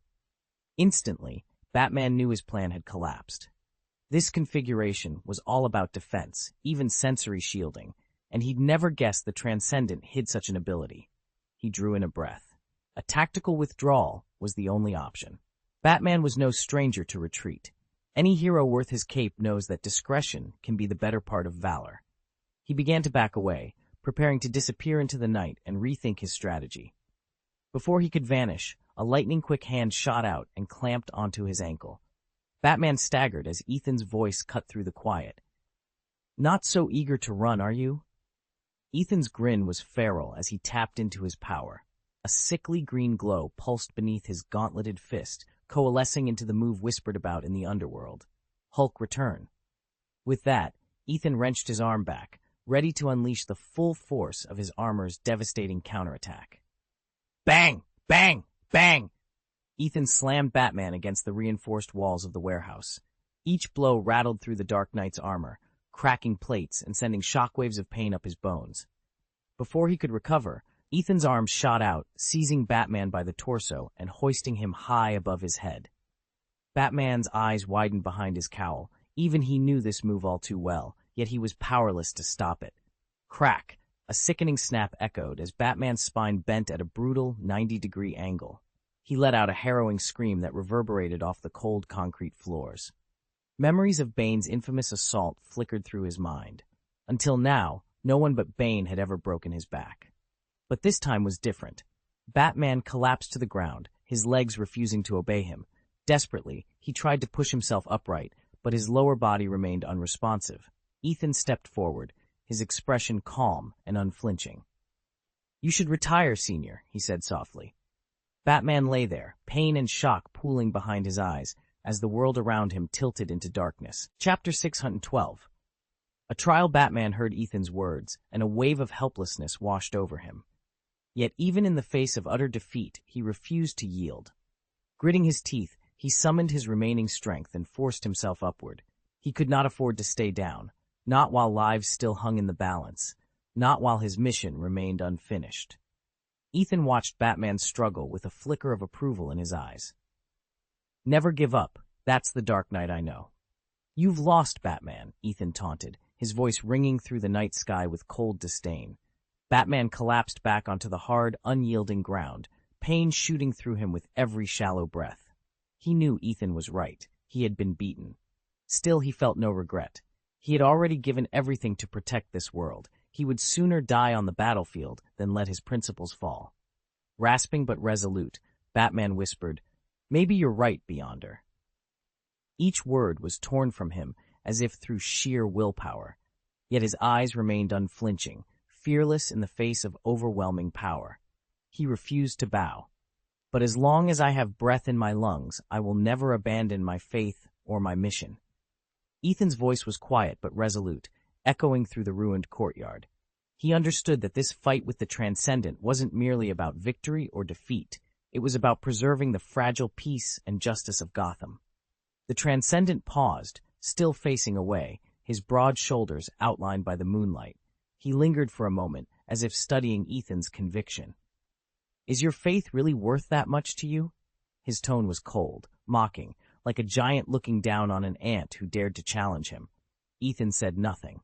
He pressed his lips into a thin line, his eyes never wavering. He didn't need to explain himself. His actions would speak louder than any words. The Transcendent shook his head, a gesture of bored contempt, then resumed his stride away from the battlefield. His solitary figure soon melted into the night, indifferent to the lone defender he left behind. Ethan remained where he stood, surrounded by darkness and silence. His body was spent, every muscle aching, but his spirit stood unbroken, still defiantly ready for whatever came next. Just as Ethan felt the darkness closing in, the soft echo of familiar footsteps reached him. It was Alfred Pennyworth, his steadfast butler and oldest friend. Alfred's figure, outlined by the flicker of moonlight, seemed almost warm against the chill of the night, and in that moment Ethan felt a spark of hope. Alfred hurried forward, his face etched with concern. Gently, he helped Ethan to his feet. Ethan's legs trembled beneath him. Every step felt as if he were walking on broken glass. Yet he refused to collapse. He knew Alfred was his anchor, the one person who would never abandon him. "Easy now," Alfred murmured, guiding him toward the waiting car. Though Ethan couldn't speak, his gratitude shone in his eyes. Alfred didn't press for words. He understood that what Ethan needed most was to get home, to safety, and to proper care. Back at the manor, Alfred supported Ethan through the grand entrance and up the familiar staircase. In the medical wing, he lowered Ethan onto the examination table and sprang into action, checking his pulse, inspecting the deep bruises along his ribs, and carefully wrapping fresh bandages around his wounds. Hours later, Ethan finally drifted into a restless sleep. Pain still pulsed through his spine, but exhaustion took over. When he opened his eyes again, he was lying in the manor's infirmary. The soft glow of a single lamp cast long shadows across the room. His body was tightly swathed in bandages, and every breath brought a new wave of pain. He tried to sit up but felt the raw agony in his back, a reminder of just how badly he'd been hurt. Alfred was seated nearby, a cup of tea cooling on the bedside table. Hearing Ethan stir, he looked up and offered a reassuring smile. "Welcome back," he said quietly. "You gave me quite the scare." Ethan managed a weak nod. He still couldn't speak, but Alfred understood.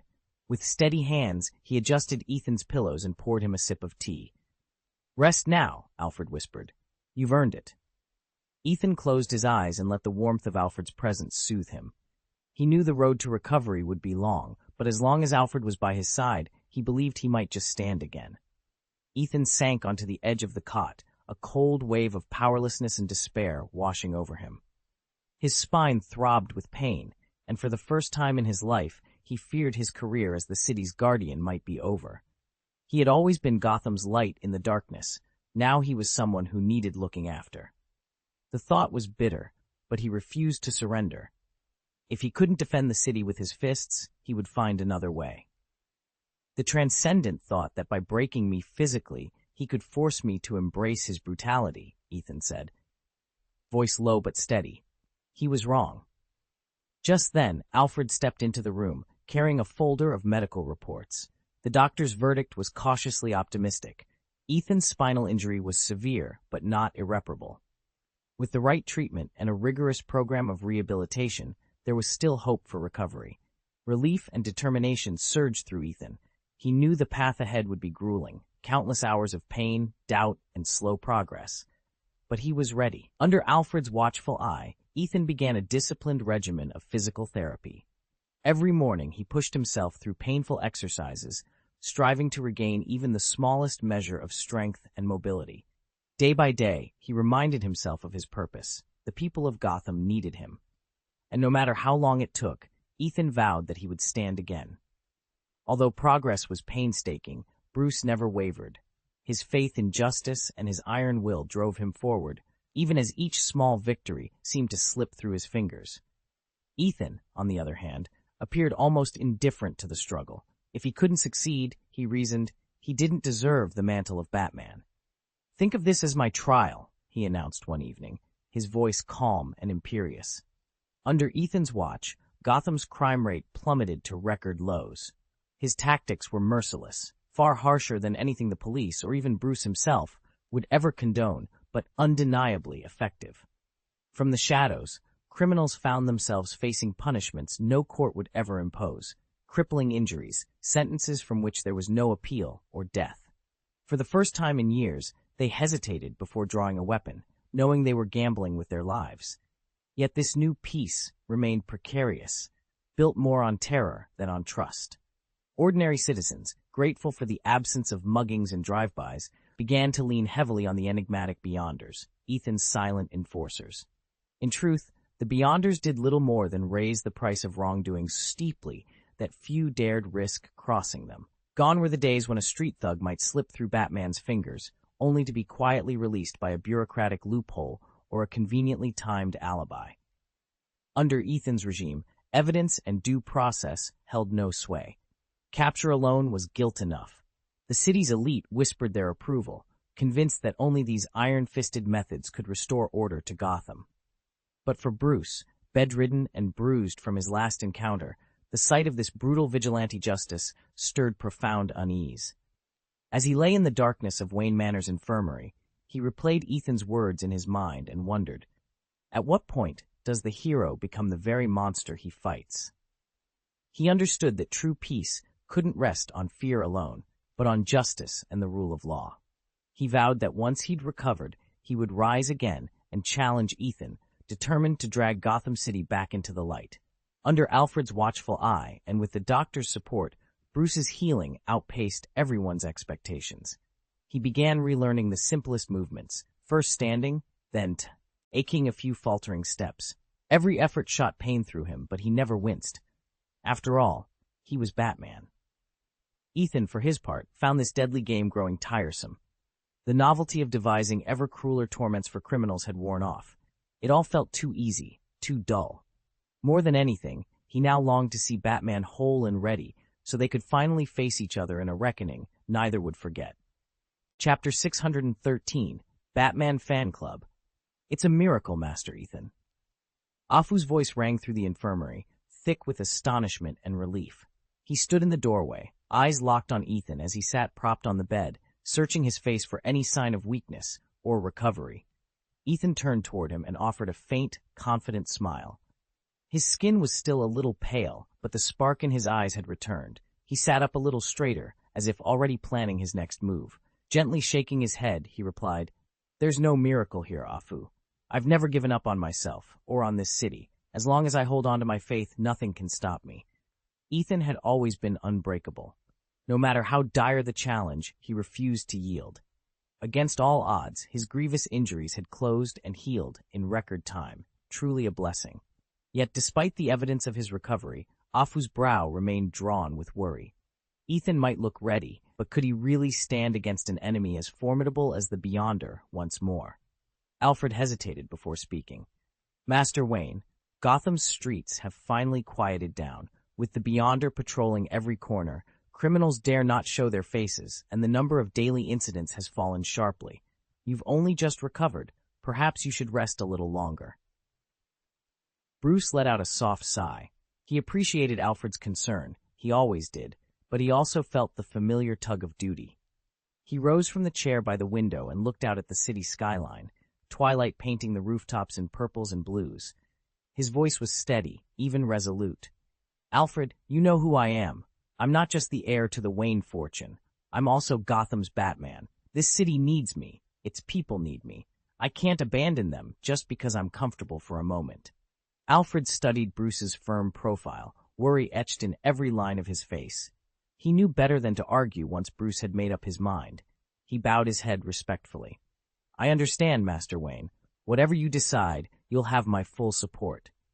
Bruce straightened his shoulders and flexed his arms, testing his strength. He gave Alfred a quick nod. "Thank you, I'll be fine." With that, he turned back to the window, ready to step once more into the night and all the challenges it held. Ethan flexed his muscles, sensing that his strength was nearly fully restored. Though he still felt a trace of weakness, it was enough to face whatever challenge lay ahead. He slipped into his black windbreaker, pulled the signature hood over his head, and readied himself to move out. Gotham still needed him. Stepping back onto its streets, Ethan scarcely recognized the city he thought he knew. Where once darkness and chaos reigned, now order prevailed. Criminals had all but vanished. Citizens strolled the sidewalks in broad daylight, their faces unguarded, smiles curling on their lips. Peace had returned. All of this was the doing of someone called the Transcendent. With absolute power and chilling efficiency, this mysterious figure had cowed Gotham's underworld into terrified submission. The city's security was stronger than ever, and hope blossomed in even the most downtrodden neighborhoods. Ethan paused, hood pulled low. This was the ideal outcome he'd always fought for, but achieved by ruthless methods he could never condone. True peace, he knew, could not be built on fear alone. Determined, he slipped into the shadows, ready to confront the Transcendent, and to remind Gotham that justice must be tempered with humanity. The Transcendent's methods are far too extreme and cruel. He has no regard for innocent lives or basic human rights. Although his presence has temporarily driven down crime rates, it has also buried far greater threats and placed Gotham on a knife's edge. Bruce has seen firsthand how the Transcendent deals with wrongdoers, the merciless punishments, the cold, unfeeling gaze. It sends a shiver down his spine. If left unchecked, the Transcendent will turn Gotham into an even darker, more terrifying place. Bruce cannot allow that to happen. He knows he must fight back in his own way to protect the city and its people. But he also knows the danger of rushing in unprepared.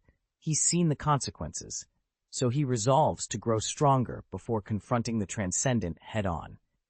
In the meantime, without Batman to hold them back, the criminal underworld has grown bold. Ethan, formerly known as Luthor, now finds himself confronting the very enemies that should have fallen before the Dark Knight. Hidden villains, long driven into the shadows, have seized their chance. The same criminals Batman defeated time and again have resurfaced like sharks scenting blood, and Gotham's fate hangs in the balance. Their intent was obvious: exploit Batman's absence and throw Gotham into chaos. In plain terms, these self-styled members of a Batman fan club just wanted to stir up trouble. They wouldn't even need a ride to Arkham Asylum. Ethan could see to it they rested right here. Unless, of course, the Joker decided to bless them with his rumored Dionysus factor, though it remained uncertain whether this version of the Clown Prince of Crime even possessed it. Down by the shallows of the Gotham River, thick night fog rolled in like a gauzy veil over the shoreline. Moonlight wavered through the mist, lending an otherworldly hush to the deserted riverbank. That stillness broke the instant Ethan stepped into view. He hadn't wandered in by chance. Something about the scene had drawn him. A dozen stray cats prowled the muddy flats, but they weren't the snoozing, sunbathing kind. Every one of them clawed and scraped at the sand in perfect unison, as if choreographed by some unseen hand. Ethan wasn't a cat person. They were too fickle, too inscrutable, but the sight struck a chord deep in his memory. He recognized the pattern. This was no random gathering. Something or someone was directing them, and Ethan intended to find out who. Night had fallen over the wind-swept dunes, and a pack of feral cats clawed relentlessly at the sand. Each stroke of their paws upturned grains of dust, and with it came a faint, sour stench that grew stronger by the second. Abruptly, the cats froze. They closed ranks around a newly unearthed object and held perfectly still. With a soft rasp of shifting sand, a pale face emerged, a young woman's corpse, eyes shut as though in a peaceful slumber. For a heartbeat, the cats simply stared, whiskers quivering. Then, almost in unison, they attacked. Their snarling mouths tore at her flesh, hands, feet, even the delicate features of her face, ripping and clawing with feral abandon as if driven by some hidden fury. Without warning, a low swirl of mist rolled across the dunes, blotting out the moon and plunging the scene into thick, ink-black darkness. At that same moment, half of the cats' bodies vanished into the blackness, leaving only two eerie pairs of green eyes glowing like embers. One bold cat leapt onto the woman's chest, its weight barely stirring her still form. Silently, it dropped its head and met her wide-open eyes, as if seeking an answer from the dead. In that breathless instant, the dunes held their secrets once more. Chapter 614, Humanoid Cat. Ethan hung back, his pulse pounding, as the feral cats tore at the pale corpse before him. Then, almost imperceptibly at first, the corpse's eyes snapped open. Her once lifeless pupils began to whirl, frantic and alive. A cold shiver ran down Ethan's spine. In that instant, the cats and the reanimated woman locked eyes. Her dilated irises snapped shut, as if yanked by an invisible cord, and a strange energy filled the air. The corpse's cold, rigid flesh began to warm beneath Ethan's stare. He watched, mouth dry, as a faint heartbeat resonated from her chest, tentative yet undeniably real. The cats, sensing the transformation, fell silent. Their bites ceased. One by one, they formed a circle around her, their soft mews rising in what sounded almost like a chant. Whatever force had conquered death now bound these wild creatures to her side. Their snarls and hisses gave way to an eerie obedience. Above them, clouds parted, and the long, hidden moonlight broke through. A single silvery beam struck the woman's restored face, illuminating her features in the midnight glow, and marking the birth of something both wondrous and terrifying. Ethan barely dared to breathe as a single moonbeam struck the motionless woman on the ground, and then something miraculous happened. The pale corpse gradually flushed with color, her cheeks warming to a healthy glow. Where wild cats had raked her flesh, the wounds knitted shut in an impossible instant, as if they'd never been there. She rose to her feet in one smooth, silent motion. Catwoman did not attack. Instead, she stood perfectly still, her gaze fixed on Ethan. Those green eyes, now alight with an uncanny brilliance, held him in a stare that was equal parts curiosity and amusement. A slow, enigmatic smile curved her crimson lips, as if she took pleasure in the fear flickering across his face. Under the silver moonlight, she seemed less human than a creature born of shadow and starlight. Her skin shimmered with an ethereal luster, flawless and cool, as if molded from moonbeams themselves. Those emerald eyes, brilliant, almost jewel-like, glowed against the dark, hinting at secrets buried deeper than night itself. Ethan felt a tremor of awe. She was more than alive. She was otherworldly. In the pale glow of the moon, she moved with the effortless grace of a born dancer. Every curve of her body told a story of strength and agility, each step as sure and silent as a stalking cat. Her slender fingers wove invisible melodies in the air, and her feet touched the rooftop tiles so lightly it was as if she floated. Long black hair streamed behind her like a silk waterfall, catching stray moonbeams and shimmering with a hint of untold power. A sly, almost mischievous smile played at the corners of her lips, suggesting she knew secrets Ethan could only imagine. Ethan watched her, heart pounding, until he couldn't resist any longer. He reached into his pocket and withdrew a tiny cloth pouch, the faint scent of dried herbs emanating from it, catnip. In this world, catnip was legendary among felines, a plant said to cast an intoxicating spell, luring even the most guarded cat into blissful abandon. He wondered, not without a thrill of curiosity, whether its magic might work on Catwoman herself. With careful fingers, he tore open the wrapping. Immediately, a fresh, slightly sweet aroma curled into the night air, beckoning him, and perhaps he hoped her, to take a deeper breath. Ethan hadn't gone far before Catwoman caught the scent on the breeze. Surprise flickered in her eyes, quickly replaced by curiosity. She was unmistakably drawn to the sudden, enticing aroma. Almost imperceptibly, her pupils narrowed into vertical slits that shone a pale green, and her posture grew fluid, as though she might spring into the air at any moment. Entranced, Catwoman began to circle Ethan, her tail curling and uncurling with feline grace, a soft, alluring meow escaping her lips. Ethan watched her, a quiet thrill running through him. He spread his arms wide and braced himself. In a heartbeat, Catwoman leapt, fast, lithe, unstoppable. But Ethan was ready. He caught her firmly in his arms. Despite her strength, surpassing that of an average man, Catwoman settled against him without resistance. Ethan held her gently yet securely, stroking the sleek curve of her back. "Good girl," he murmured, voice warm and steady. Slowly, her racing heart seemed to calm.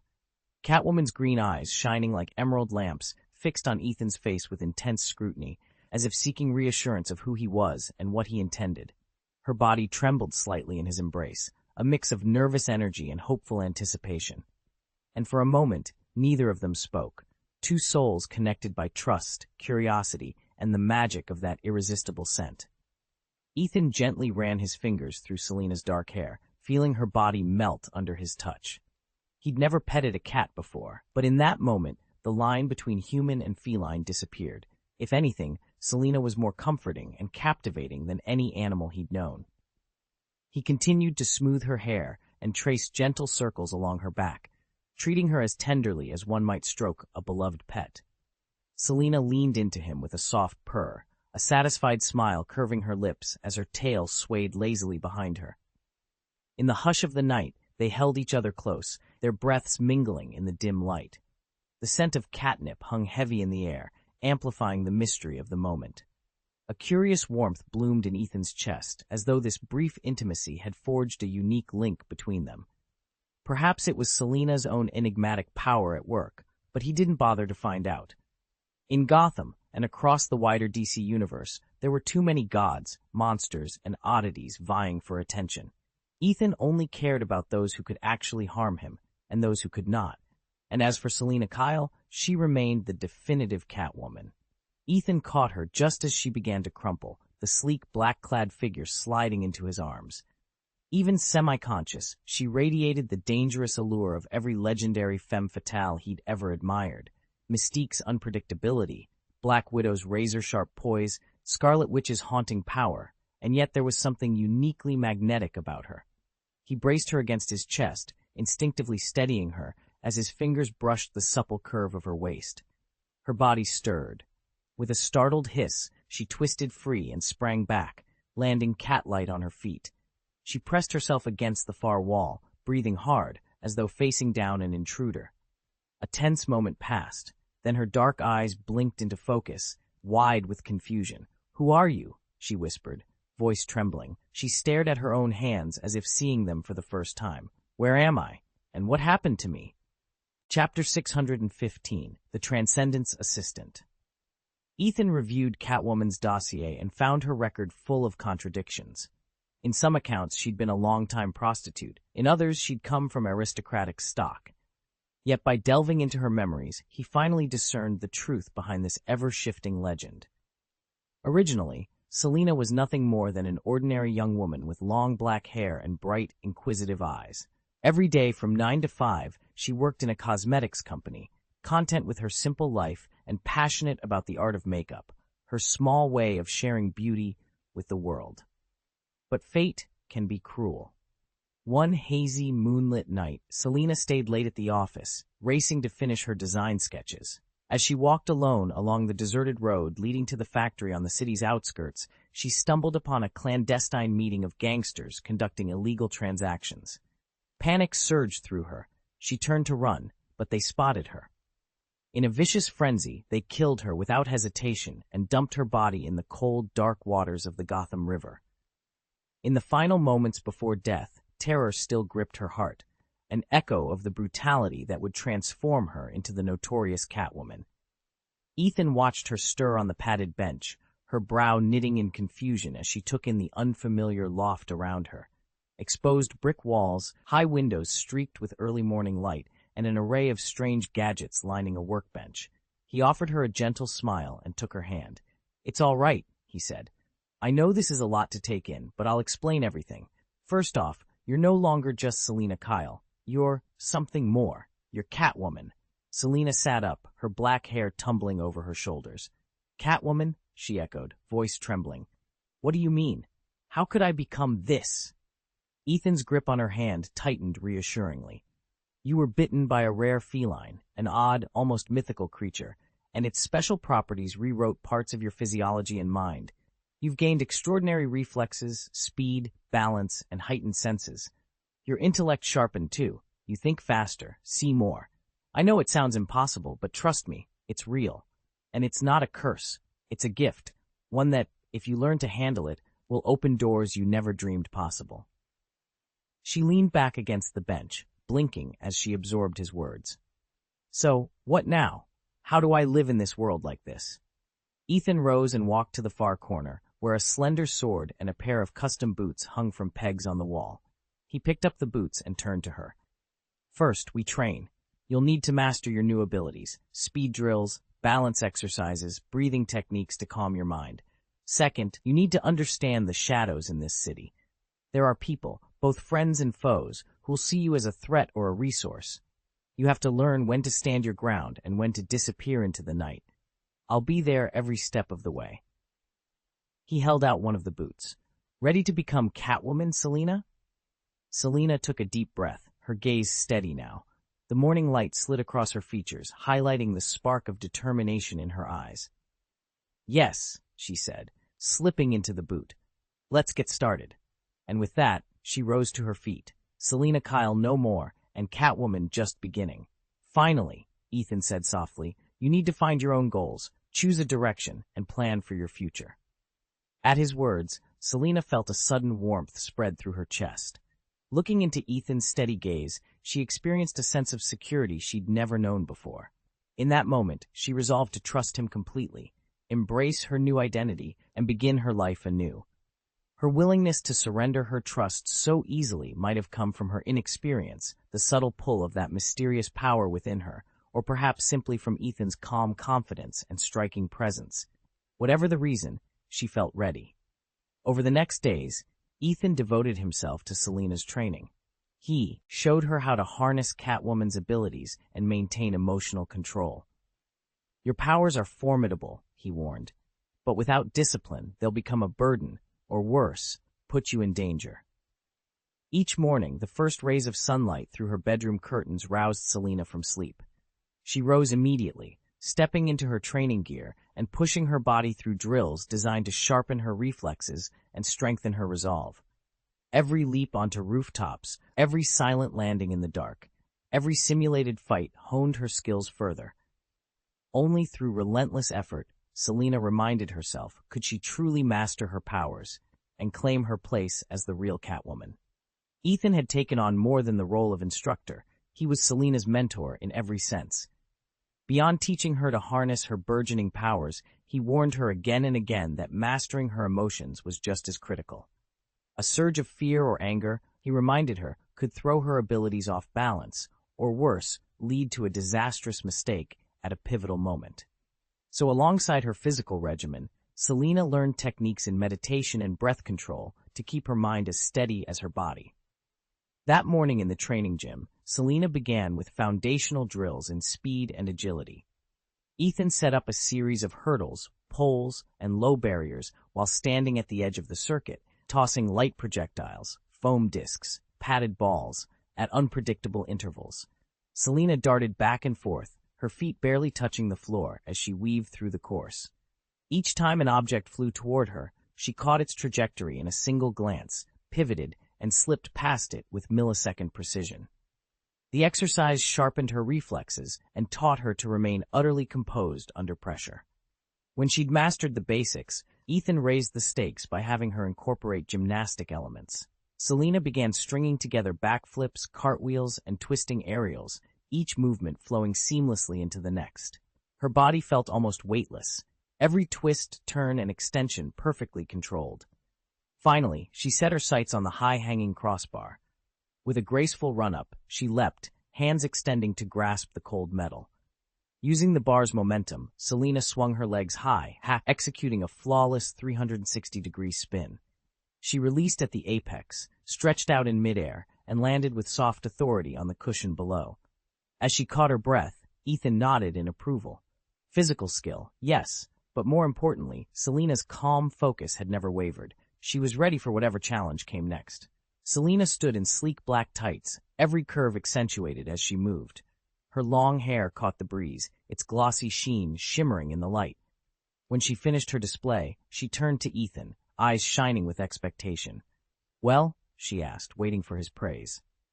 Ethan shook his head, voice steady. "It's impressive and beautiful, but real combat isn't a performance." To drive the point home, he invited Selina into a practical drill. She sprang into action, showcasing her flexibility and speed, a lightning-quick roll across the floor to dodge his advance, a soaring 360-degree spin, then a solid landing right behind him. Her movements were graceful as water, almost hypnotic to watch. Yet before she could strike, Ethan pivoted calmly, his arms snaking around her throat in a firm headlock. He spoke in a low, controlled tone. "Your agility is top-notch," he said, "but in a true fight, your opponent won't wait for you to choreograph a ballet. You need the simplest move that delivers the fastest, most decisive result." After Selina had fully mastered her new abilities, Ethan decided it was time to bring her out on her first field mission. As they stood together in the rooftop garden of Wayne Industries, the city lights of Gotham flickering beneath them, Selina turned to him with bright eyes. "So," she asked, "does this mean I'm officially your assistant? The Beyonder's sidekick from now on?" Ethan gave her a small, amused shake of his head. "Not quite." Selina's heart skipped. She already knew his secret. Ethan was Gotham's newest vigilante hero, the Beyonder. Everyone in the city admired him. After years under Batman's shadow, Gotham had only grown more dangerous, overrun by lunatics and lowlifes. Since Ethan's arrival, though, the streets had calmed for the first time in ages. Selina had been thrilled simply to meet her idol, if his step and the last few days of training and conversation had left her with an even deeper respect, maybe more than respect, for the man behind the mask. "Wait," she pressed, stepping closer. "If I'm not your assistant, what am I?" Ethan turned his gaze back to the twinkling skyline. "I want you to be my partner. But there's a difference. An assistant follows orders. As my partner, you'll learn to make your own calls, on the fly. That takes more than just mastering your powers. It takes judgment, experience, and trust, all of which we'll build together." Selina swallowed hard, excitement and nerves churning in her stomach. She'd come a long way since first discovering her abilities. Training with Ethan had taught her control, how to stretch her agility, hone her intuition, and cloak herself in shadows as if she belonged there. But she was still new to real-world threats, car chases, armed raids, hostage situations. Those skills weren't in any training manual. "You're asking me to step into the field," she murmured. "I am," Ethan confirmed. "Starting tonight." He offered his gloved hand. Selina hesitated only a moment before grasping it firmly. A spark of determination lit in her eyes. "Then let's bring some justice to Gotham," she said. Ethan nodded once, sharply. "Let's do this." Together, they slipped off the rooftop into the cool night, two silhouettes poised to protect a city that needed them both, hero and partner side by side against the darkness. Chapter 616, Catwoman's Debut. "This is your gear." Ethan's voice rang out in the dimly lit warehouse, firm and unwavering. He held out a custom-made package, his keen eyes shining with pride and anticipation. Across from him stood Selina, her emerald gaze bright with curiosity and excitement. As a fledgling superhero aiming to earn her place alongside the transcendent, she had poured herself into training, and tonight's mission was her chance to prove she belonged. Ethan unwrapped the package carefully. First came a sleek, half-mask helmet crafted from advanced, bullet-resistant composites. Its slim profile concealed Selina's identity while offering top-tier head protection. The tinted visor would let her survey the city streets without fear of retaliation. Next, Ethan revealed a striking replica of Batman's utility belt. At first glance, it looked unassuming, simple black leather with a brushed steel buckle, but Selina knew better. Countless hidden compartments and state-of-the-art gadgets were packed neatly inside, ready to assist her in stealth operations, surveillance, and quick escapes. Selina ran her fingers over the gear, her pulse quickening. Each piece had been chosen or designed with one goal in mind, to help her succeed. Tonight, as Catwoman made her debut, she wouldn't just be testing new equipment, she'd be testing herself. And Ethan's faith in her only fueled her determination further. With a nod, she slipped the helmet on, adjusted the visor, and fastened the belt around her waist. The journey toward becoming the Transcendent's trusted ally was about to begin. Ethan laid out Selena's new gear with a studied eye.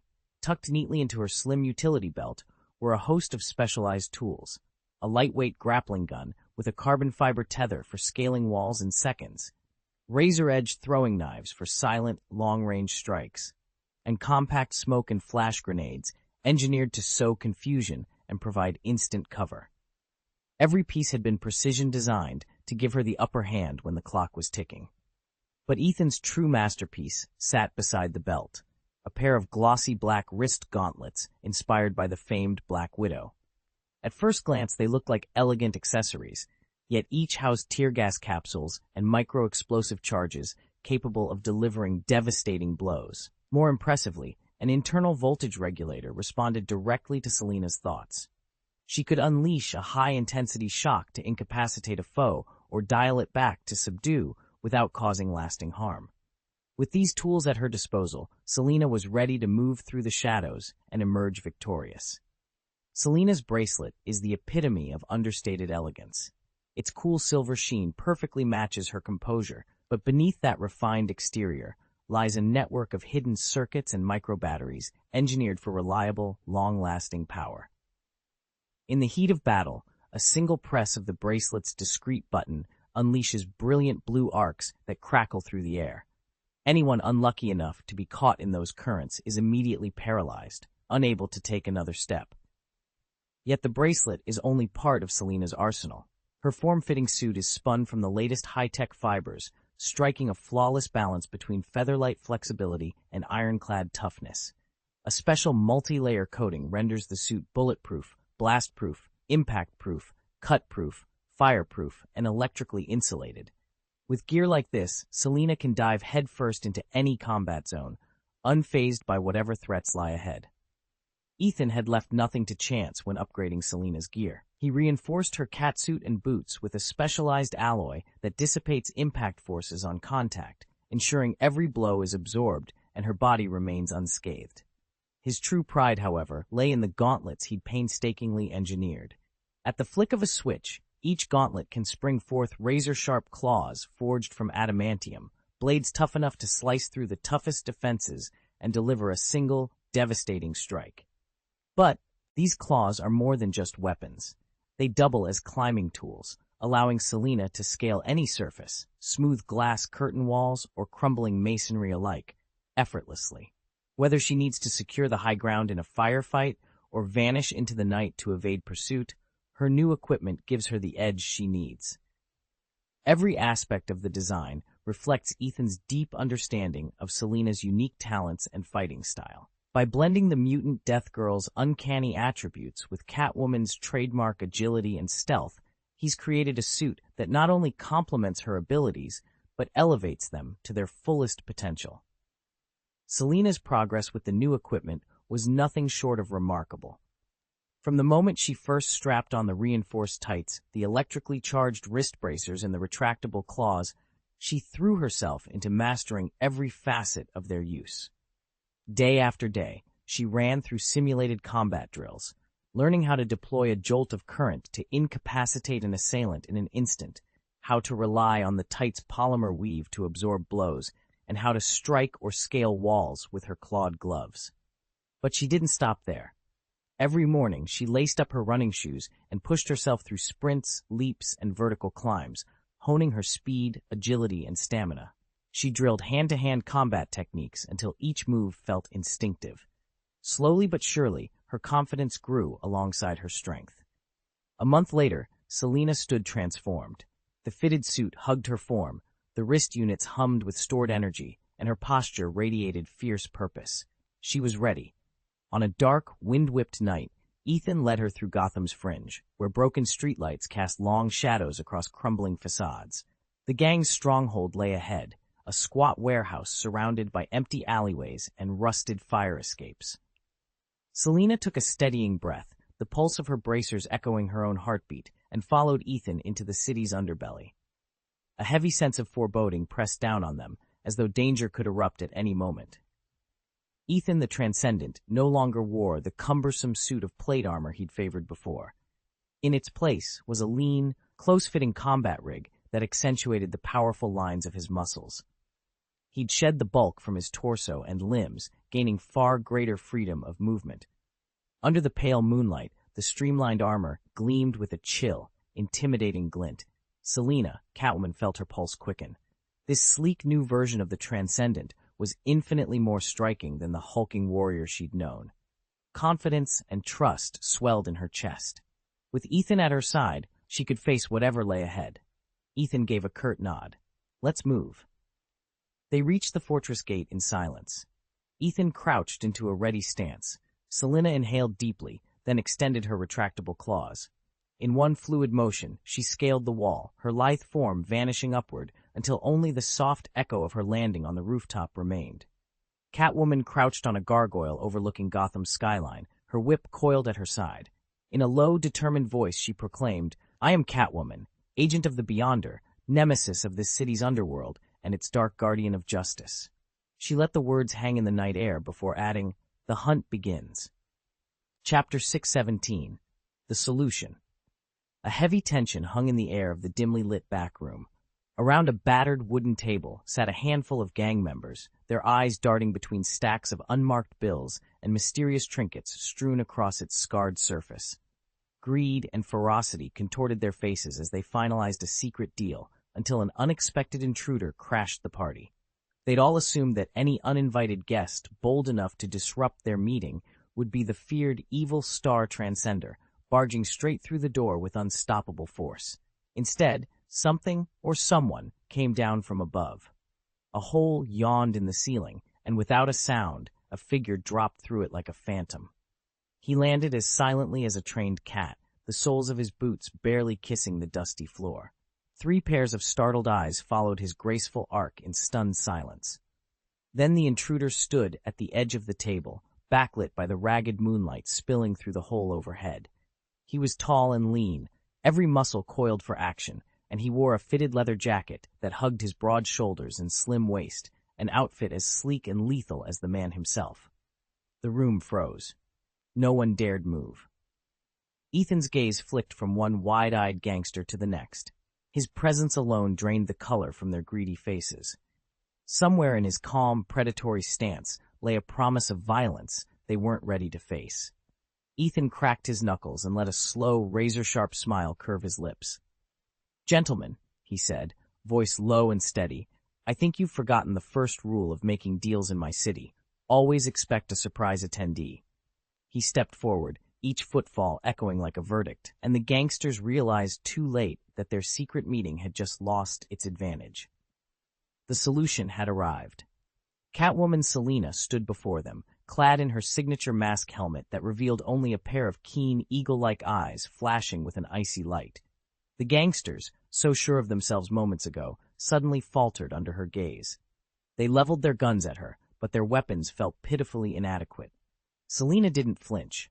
From the small pouch at her waist, she retrieved a flashbang, curling her lips into a knowing smirk. With a flick of her wrist, she lobbed it into their midst. The device detonated in a blinding flare and a thunderous crack. In an instant, every gunman was struck deaf and blind, screams of agony ripping from their throats as searing white light and concussive force overwhelmed their senses. Panic coursed through them like a living thing, each man convinced death was upon him. "Ah!" They shrieked, stumbling blindly, hands clawing at their faces. That was all the opening Selina needed. With feline grace, she closed the distance in 2 bounds and struck. Her assault was a furious storm of precise, calculated blows, elbows, knees, and palm strikes delivered with lethal speed. Each gangster, still reeling from the flashbang's effects, crumpled beneath her onslaught until the room fell silent, save for their groans. When the echoes faded, Catwoman Selina stood alone among them, victorious and unscathed, her sharp eyes gleaming triumphantly behind her mask. They lunged at her from every side, but Selina evaded each attack with uncanny ease.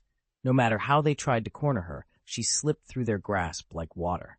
Her face remained expressionless. There was no mercy here. These were hardened criminals, and Selina knew their fates were sealed. A sleek, high-tech helmet covered her features, the latest prototype Ethan had insisted she wear. Its composite shell neutralized flash and stun grenades and could even stop a stray bullet. Inside, night vision optics and a thermal imaging feed turned darkness into daylight, revealing every hiding thug's heat signature. Moving with fluid precision, she darted between them, sometimes vaulting over a raised arm, other times dropping low to avoid a swinging pipe. The gangsters swung wildly, unable to anticipate her next move. Then, as if on cue, Alina's hand flicked to her belt. In one smooth motion, she released 3 knives, each humming through the air toward its target with deadly accuracy. Ethan's 3 throwing knives flew like streaks of lightning, each one finding a vital gap in the gang members' defenses. With 3 sharp whooshes, the blades embedded themselves with deadly precision into the 3 men stationed on the high ground. They dropped soundlessly, their lives snuffed out before they even hit the pavement. At the same moment, Selena sprang into action, her adamantium claws extending from both hands. These blades, her signature weapons, were honed to a surgical edge. With a fluid motion, she swept her claws through the nearest thug's throat. A crimson arc spurted across her leather jacket as the man pitched forward, convulsing in his final breath. In the narrow confines of the alley, nothing about the gangsters was safe, no bone too hard, no muscle too thick.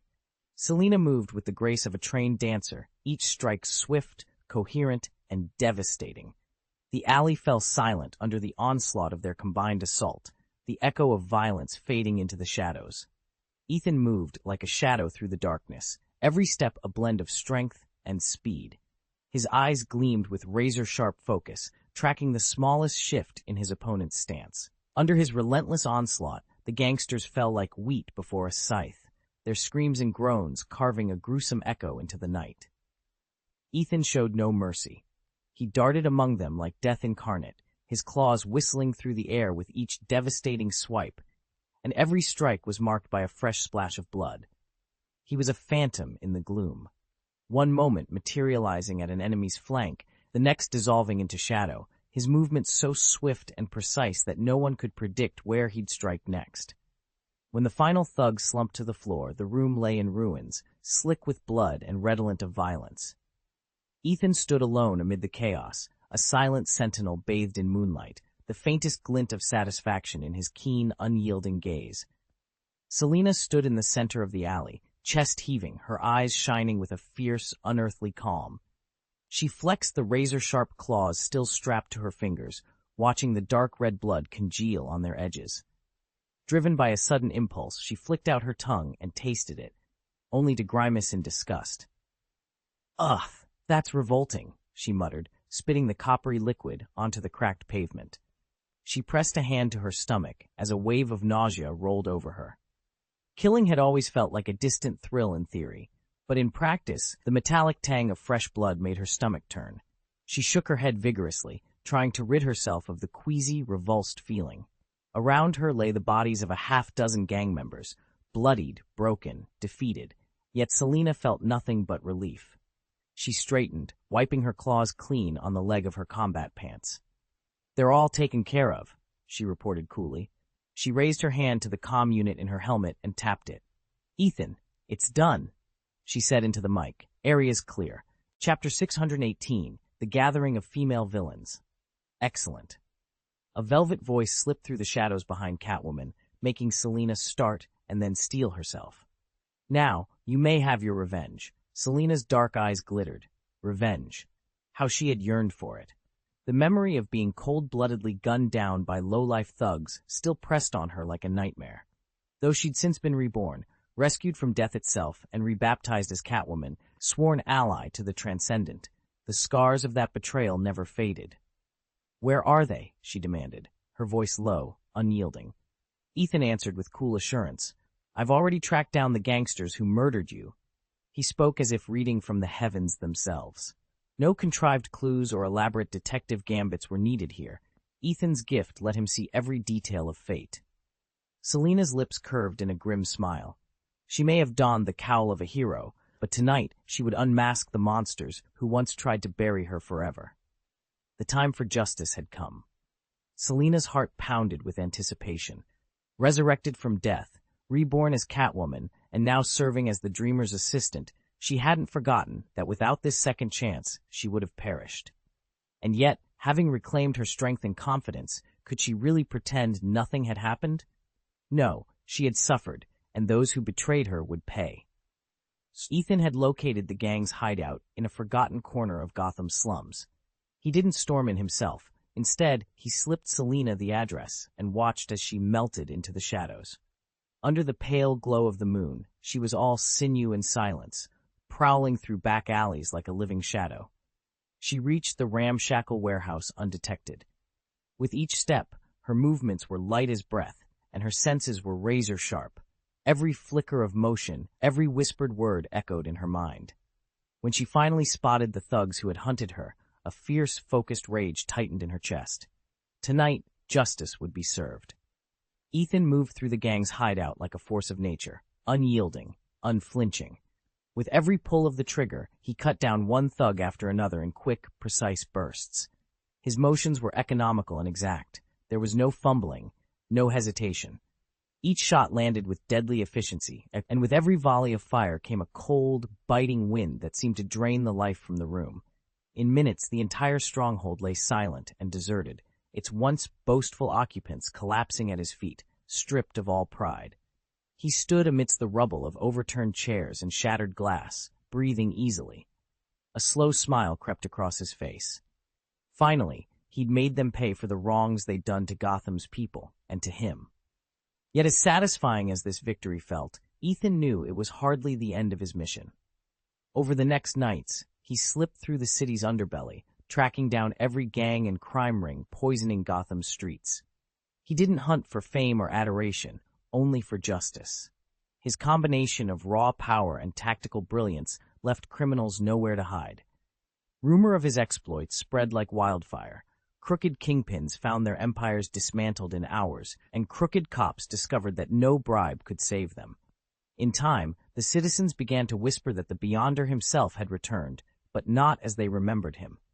Gone was the figure in heavy, ornate armor and the stern, unreadable mask. Now he strode the rooftops as a lean man of lithe muscle and quiet, undeniable menace. And with each fresh report of his deeds, the people of Gotham dared once more to hope that true justice might yet be within reach. Ethan now had an assistant at his side, the enigmatic and stunning Catwoman, a mysterious new heroine in Gotham's streets. News of their partnership spread like wildfire, igniting heated debates across the city. Some Gothamites hailed Ethan and Catwoman as the ultimate protectors, powerful, graceful, and ready to defend the night. Yet a sizable faction of female fans bristled at the idea. Freed of his heavy armor, Ethan's streamlined battlesuit traced every muscle, setting hearts racing and tempers flaring in equal measure. To many, the notion of a superhero with a sidekick felt utterly foreign. After all, Batman operated alone, and Superman's exploits in Metropolis remained whispers at best. Each hero had carved out a solitary path. Assistants simply weren't part of the equation. Now suddenly, a new dynamic had arrived, one that challenged everything Gotham believed about heroism. Even Bruce Wayne found himself caught off guard. He replayed the surveillance footage on his screens, Catwoman moving with predatory grace, her every gesture poised for combat. Could a woman take her place among the city's greatest champions? As Bruce studied her silhouette, he realized this partnership might mark the dawn of a bold, uncharted era for Gotham.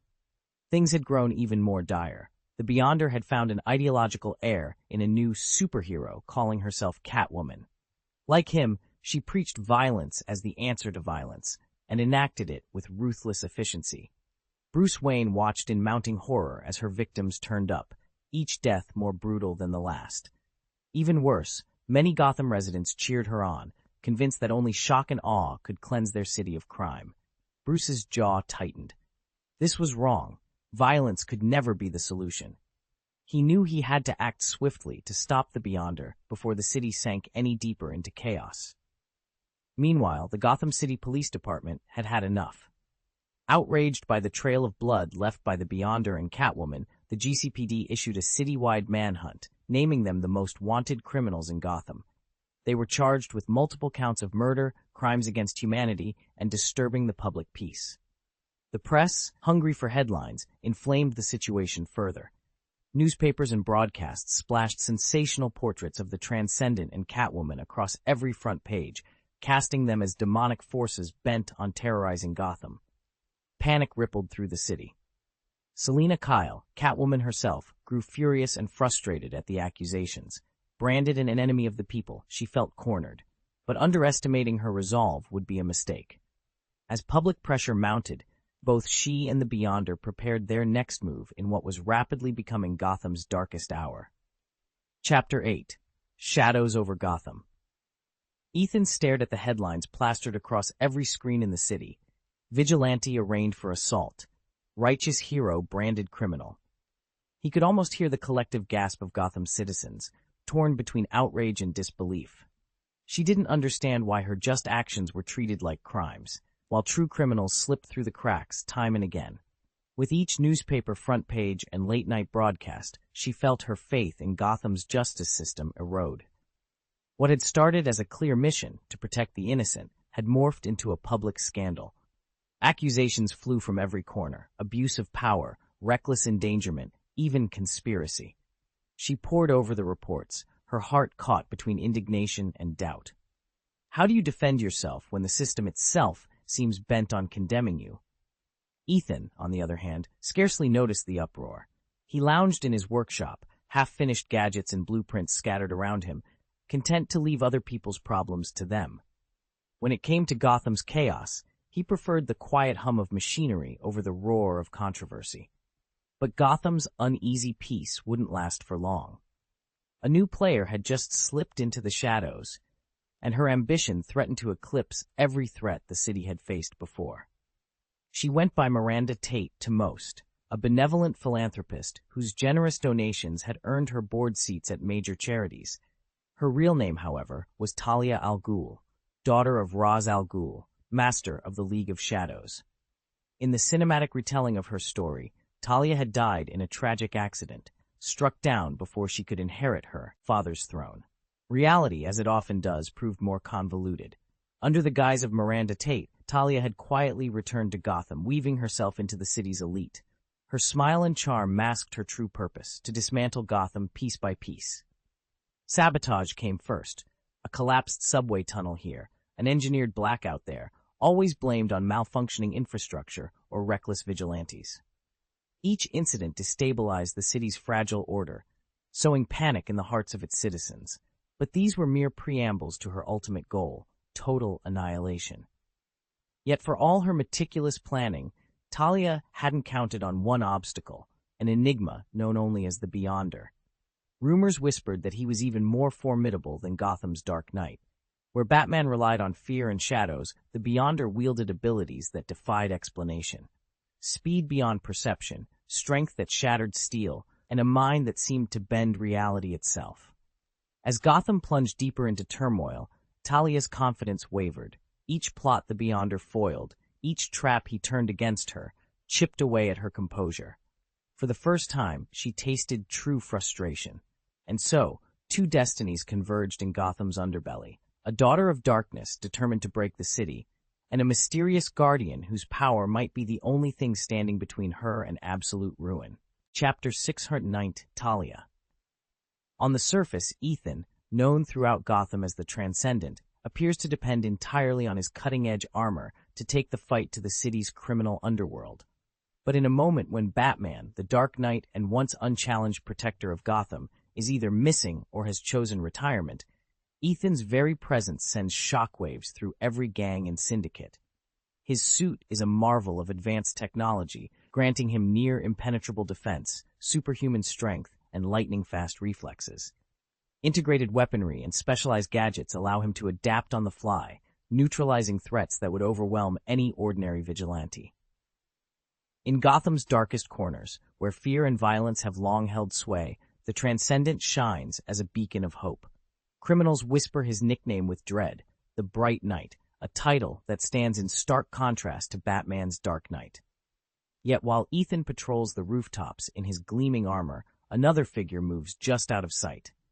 Talia, a woman as beautiful as she is mysterious, slips through Gotham's shadows with quiet precision. No one knows her true motives, but wherever she appears, the balance of power in this city seems to shift, and not always in Ethan's favor. She called herself Miranda Tate, an elegant alias she used to pose as a wealthy executive and philanthropist. With her sharp mind and effortless charm, she quickly ingratiated herself with Bruce Wayne, even rising to the position of CEO at Wayne Enterprises for a time. In boardrooms and high society functions alike, she was the picture of success. Yet none of it was real. Beneath that polished exterior lay a hidden agenda far more dangerous than anyone could guess. For a fleeting moment, she'd even been Bruce's confidant and lover, until the Beyonder upended everything. Since the Beyonder's mysterious intervention, Bruce's thoughts have been consumed by the stranger's relentless machinations. Love and romance have no place in his mind when an otherworldly force is pulling his strings. And to make matters worse, Ethan, intending to help, attempted a bone-setting massage on Bruce's injured spine. The procedure went horribly awry, leaving Bruce partially paralyzed and with even less time or energy for personal matters. Under these circumstances, who could blame Batman for abandoning any notion of falling in love? Talia al Ghul heard the news and was stunned. Someone had actually fractured the Dark Knight's spine? Granted, the Beyonder wielded technology far beyond anything on Earth, but Bruce wasn't defenseless. His own arsenal of black tech was legendary: stealth suits, neural enhancers, you name it. If a simple therapeutic treatment could backfire so catastrophically, what did that say about the stakes they were facing? Even Talia's own resources paled in comparison to what the Beyonder might bring to bear. And yet, here they were, the world's greatest detective brought low by a hidden hand, his future hanging in the balance. Long after Mr. Freeze's cutting-edge black market technology had been neutralized by Batman, a far greater threat emerged: the Beyonder. In a single savage encounter, the Beyonder shattered Batman's spine and sent the Dark Knight spiraling into oblivion. With Bruce Wayne comatose and Gotham's greatest protector out of the picture, the city slipped toward chaos, until Talia al Ghul realized that it was not Batman who now stood between her and her ambitions, but this mysterious, godlike interloper. Talia had long dreamed of reducing Gotham to rubble and rebuilding it in her image, but the Beyonder's arrival changed everything. His mere presence sent ripples of fear through the criminal underworld. Mob bosses, street gangs, and corrupt officials all cowered at the prospect of crossing him. As long as he guarded the city's shadows, no grand scheme of hers could unfold. Reluctantly, she shifted focus. The Beyonder would become her prime adversary. Determined to unearth his strengths, and, more critically, his weaknesses, Talia launched a covert intelligence operate on across every borough of Gotham. She hired waves of mercenaries, assassins, and career criminals, tasking them with engineering riots, orchestrating high-profile heists, and probing the Beyonder's responses. In every ruined warehouse and every midnight ambush, Talia sought the key that would topple this new guardian of Gotham and pave the way for her own reign of ruin. Talia watched from her hidden perch high above Gotham, intent on drawing out the Beyonder and studying his every move. What she didn't realize was that each scheme she set in motion only gave him a bigger stage on which to shine. Ethan, the vigilante the city had nicknamed the Beyonder, knew her plan inside and out. Rather than confront her head-on, he let her traps spring, then stepped in to display his power and skill. Whenever Talia's operatives unleashed violence, raiding a neighborhood, hijacking shipments, terrorizing innocent bystanders, the Beyonder appeared with uncanny timing. He disarmed criminals before they could react, dismantled ambushes before they could be sprung, and vanished into the shadows just as the authorities arrived. His silent rescues spread through the city like wildfire, terrifying underworld thugs and kindling hope in the hearts of Gotham's citizens. But Ethan's mission extended beyond simply quelling crime. With each bold intervention, his influence grew. He became more than a protector. He stood as a symbol of redemption. Hardened criminals, once driven by greed or despair, found themselves in awe of him and began to wonder if there might be a better path. Some laid down their weapons, seeking to rediscover purpose and worth in lives they'd long since abandoned. High above it all, Talia's confidence unraveled. Every plot she engineered, every crisis she unleashed, only amplified the Beyonder's legend. In the silent contest of wills between them, she realized at last that she was the one losing. and that Gotham was slipping further into Ethan's grasp.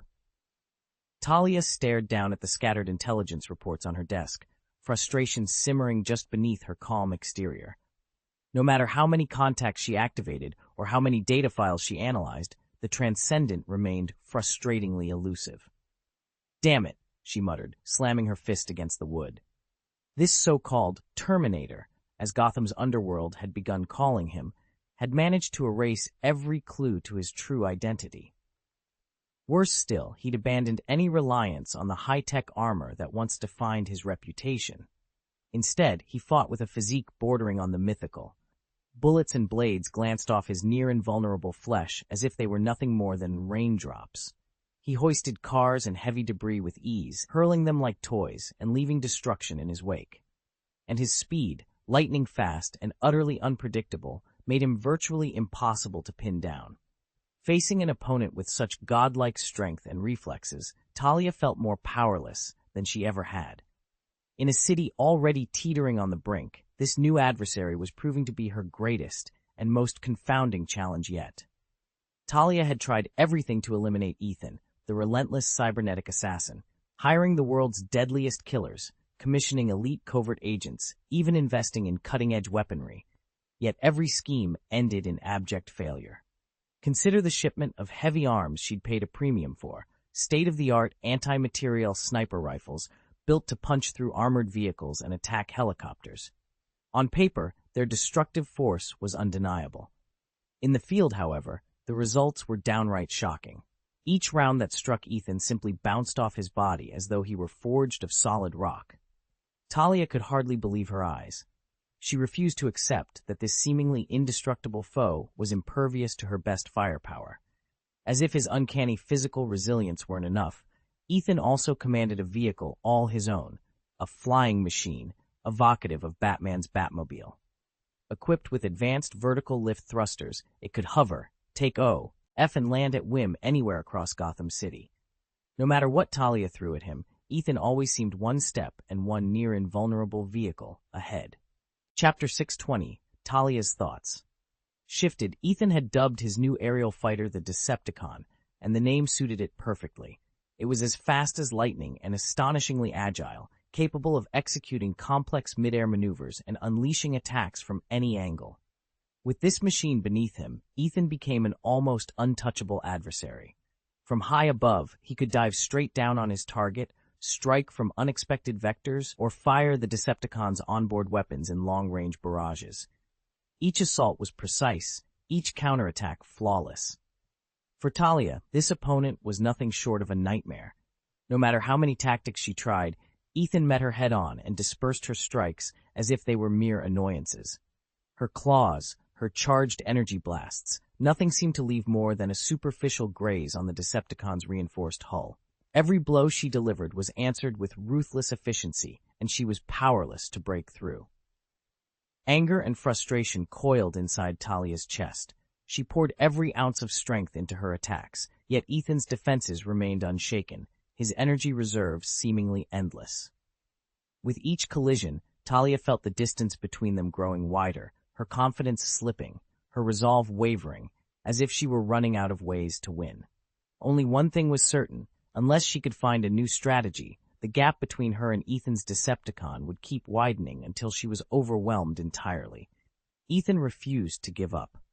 He knew that if he retreated now, everything he'd fought for would be lost. His dreams, his convictions, all shattered.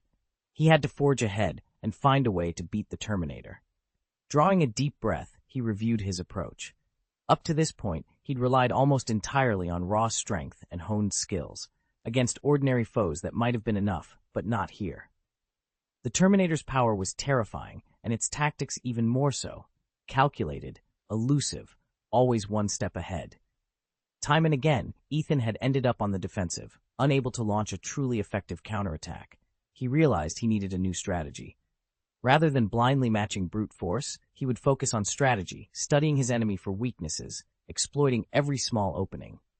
Over the next hours, Ethan pored over every scrap of information he'd gathered. The Terminator's preferred moves, its feints and setup patterns, even subtle hesitation in its timing. Wherever he spotted a flaw, no matter how slight, he planned to strike. At the same time, he intensified his own training.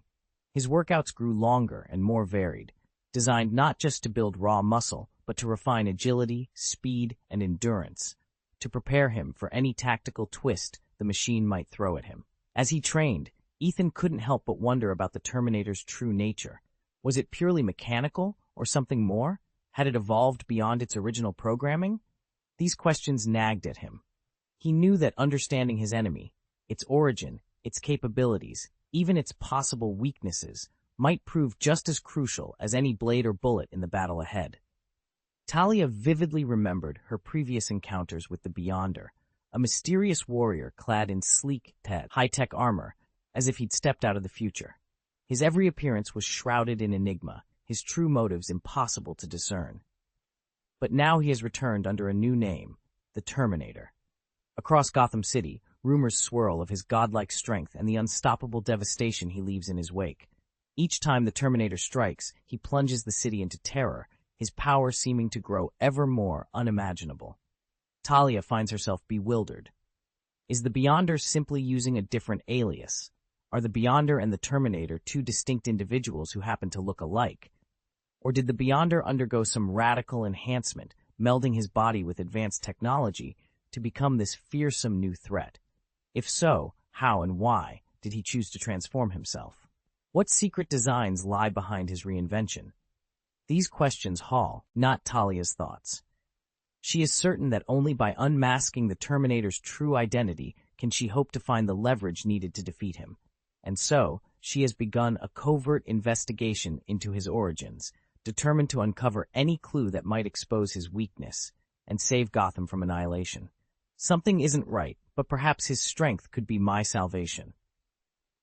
Talia stood before the window, drinking in the glittering sprawl of Gotham City at night. Beside her, the monitor displayed Ethan's likeness, an unstoppable force who might as well have been a god. His power inspired awe, his mere presence compelled obedience. Never before had she faced an enemy so overwhelmingly strong, never felt oppression weigh so heavily on her chest. Each battle with Ethan had ended in defeat, yet she could never shake the shock of his might. He moved and struck with an ease that transcended human limits, filling her with equal parts terror and longing. Just when despair threatened to overwhelm her, an audacious thought ignited in her mind. What if she bore his child? Could their offspring inherit Ethan's godlike genes, those same genes that granted him terrifying power? The idea spread through Talia's thoughts like wildfire. She pictured that child, blessed with extraordinary strength and intellect, destined to bend the world to its will with effortless grace. Talia was certain that, as the child's mother, she would be her greatest advocate and the key to helping him fulfill every one of his potential. From the very beginning, she would shape his character, guide his mind, and instill in him the values she held dear. The more she thought about it, the more exhilarated she became. Yes, it would be risky, and yes, it would demand everything she had, her resources, her cunning, even her safety. But she was prepared to pay the price. Her first challenge was obvious. She had to find a way to unite with Ethan, the Terminator. His body was impervious to almost everything. Direct contact was out of the question. But Talia trusted her own intelligence and resourcefulness. Somewhere, somehow, she would discover a method. At the same time, she knew she couldn't rush headlong into it. Ethan was too vigilant, too cautious. He never let his guard down. Talia would need patience, endless patience, to wait for the perfect moment, the one vulnerability he might inadvertently expose. Meanwhile, she turned her thoughts inward to her own body. To give birth to a healthy boy, she had to remain in peak condition. Day by day, she refined her diet, honed her exercise routine, and monitored every facet of her health. There could be no compromises, not while her and Ethan's future child depended on it. So she planned, prepared, and watched. Every move Ethan made became a clue. Every pattern he followed was another piece of the puzzle. And deep in her heart, Talia knew that, when the moment finally arrived, she would be ready. Talia knew she couldn't afford to go into this unprepared. She began an intensive regimen, daily workouts, strength training, careful meal planning, to make her body as resilient as possible. Above all, she had to protect her unborn child. If the Terminator ever caught wind of her plan, He wouldn't hesitate to strike at her and the baby. Every move, every conversation would have to be flawlessly executed and utterly secret. Yet one thought kept nagging at her. If the Terminator could surround himself with a glamorous female assistant, perhaps his will wasn't as unbreakable as everyone believed. Talia's eyes lingered on the photograph of Catwoman pinned to her bulletin board. Selina Kyle had become Gotham's ultimate fantasy. Elegant, mysterious, and utterly untouchable. In that sleek black leather catsuit, Catwoman's lithe curves and confident poise stopped crowds in their tracks. But Talia reminded herself, there was no reason she couldn't match Selina's allure. If Catwoman could bend a room to her will, Talia could do the same, and then some. Determined, she closed her eyes, envisioning the perfect plan unfolding without a hitch. The real game was just beginning. Chapter 621, Beating Clues Out of the Penguin, just another day in Gotham. Interrogating the Penguin for information had become routine in Gotham City. Tonight was no different. Across town, Batman, Bruce Wayne, stood on a rooftop, muscles tense, jaw clenched. From beneath his mask, his eyes betrayed the storm of anxiety threatening to break free. He'd convinced himself that he could handle any criminal who dared plague his city, but something about this latest threat felt different. Rumors had spread of a new enemy, one they were calling the Terminator. His sudden appearance shattered whatever calm Gotham had managed to cling to. As the city's protector, Bruce knew how much blood and sacrifice had gone into forging its fragile peace. He devoted every waking hour to combating the sort of violence and chaos that lurked in Gotham's shadows. But the Terminator, he was in a league of his own. This machine of destruction combined superhuman strength with an utterly remorseless will to kill. Wherever he struck, panic and ruin followed. Bruce had outfitted the Batcave with cutting-edge gear designed to counter threats beyond human. Yet, every new tool, every clever tactic felt embarrassingly weak against this foe. Each failed attempt only reinforced a growing, unsettling truth. The Terminator was more than an ordinary adversary, and Gotham's Dark Knight might be outmatched. As the wind whipped through the city's skyscrapers, Bruce forced himself to take a grounding breath. He tightened his gauntlets, squared his shoulders, and prepared to dive back into the fray. Gotham needed him to be at his best now more than ever, even if it meant facing an enemy he had yet to learn how to defeat. Ethan sat hunched before the Batcave's array of surveillance monitors, each screen flickering with images of Gotham's streets. His latest encounters had shown him an enemy unlike any he'd faced before, stronger, faster, almost eerily adaptive. Defeating this Terminator felt impossible, and for the first time, he knew true frustration. On the surface, though, Gotham appeared to have found a strange, almost jubilant peace. Choirs sang in the plazas, families strolled through markets, and at night the city's doors stayed unlocked. It was as if Gotham were on the brink of utopia. But Ethan knew better. He'd learned the hard way that calm can be a deadly illusion. He recalled the Joker's words echoing in his mind. "Bats, everyone came here because of you. Your very existence drew us to this city." Those words cut deeper than any blade. Violence couldn't cure the chaos. It would only fan the flames of fear and division. Ethan leaned back and ran a hand through his hair. He needed a new approach, something smarter, something unexpected. Gritting his teeth, he whispered to the empty cave, "I won't let you tear my city apart." And with that, he began to plan. Because violence only begets more violence, and fear only breeds more fear, the Terminator's arrival couldn't have been a coincidence. It was a stark symptom of Gotham's deeper malaise. Time is running out, and Bruce Wayne knows that this fragile peace could shatter at any moment. He's already drawn the wrath of the Joker, the Scarecrow, the Riddler. But what new chaos will the Terminator unleash? Just thinking about unleashing a deadly machine into a city teeming with psychotics and supervillains gives Bruce a splitting headache. What fresh horrors might it attract? Determined to stay one step ahead, he plunges into a rigorous study of the Terminator's capabilities. Night after night, he pores over surveillance footage, mission records, and every available data point, cataloging its strengths, testing every hypothesis, hunting for flaws. In the process, Bruce can't shake a nagging instinct that ties the Terminator to another mysterious force, the Transcendent. He re-examines everything he knows about both entities, searching for a common thread. If he can uncover the link, he might just find the key to stopping a war that Gotham doesn't stand a chance of surviving. Solving this mystery could be a key to defeating the Terminator, but the truth remains maddeningly out of reach. Bruce poured countless hours into research and analysis, yet he still can't draw any firm conclusions. All he can do is push forward, hoping that future investigations will unearth the clues and evidence he needs. Gotham City is no stranger to chaos and danger, but lately, even its undercurrents have felt stranger than usual. Word has spread like wildfire that a human god has arrived in the city, a being with a divine body and overwhelming power, striking fear into every criminal's heart. Such legends act like magnets, drawing thrill-seekers, the merely curious, and those with darker designs. Tonight, Ethan, Gotham's devoted guardian, patrols the skyline in his Decepticon VTOL craft.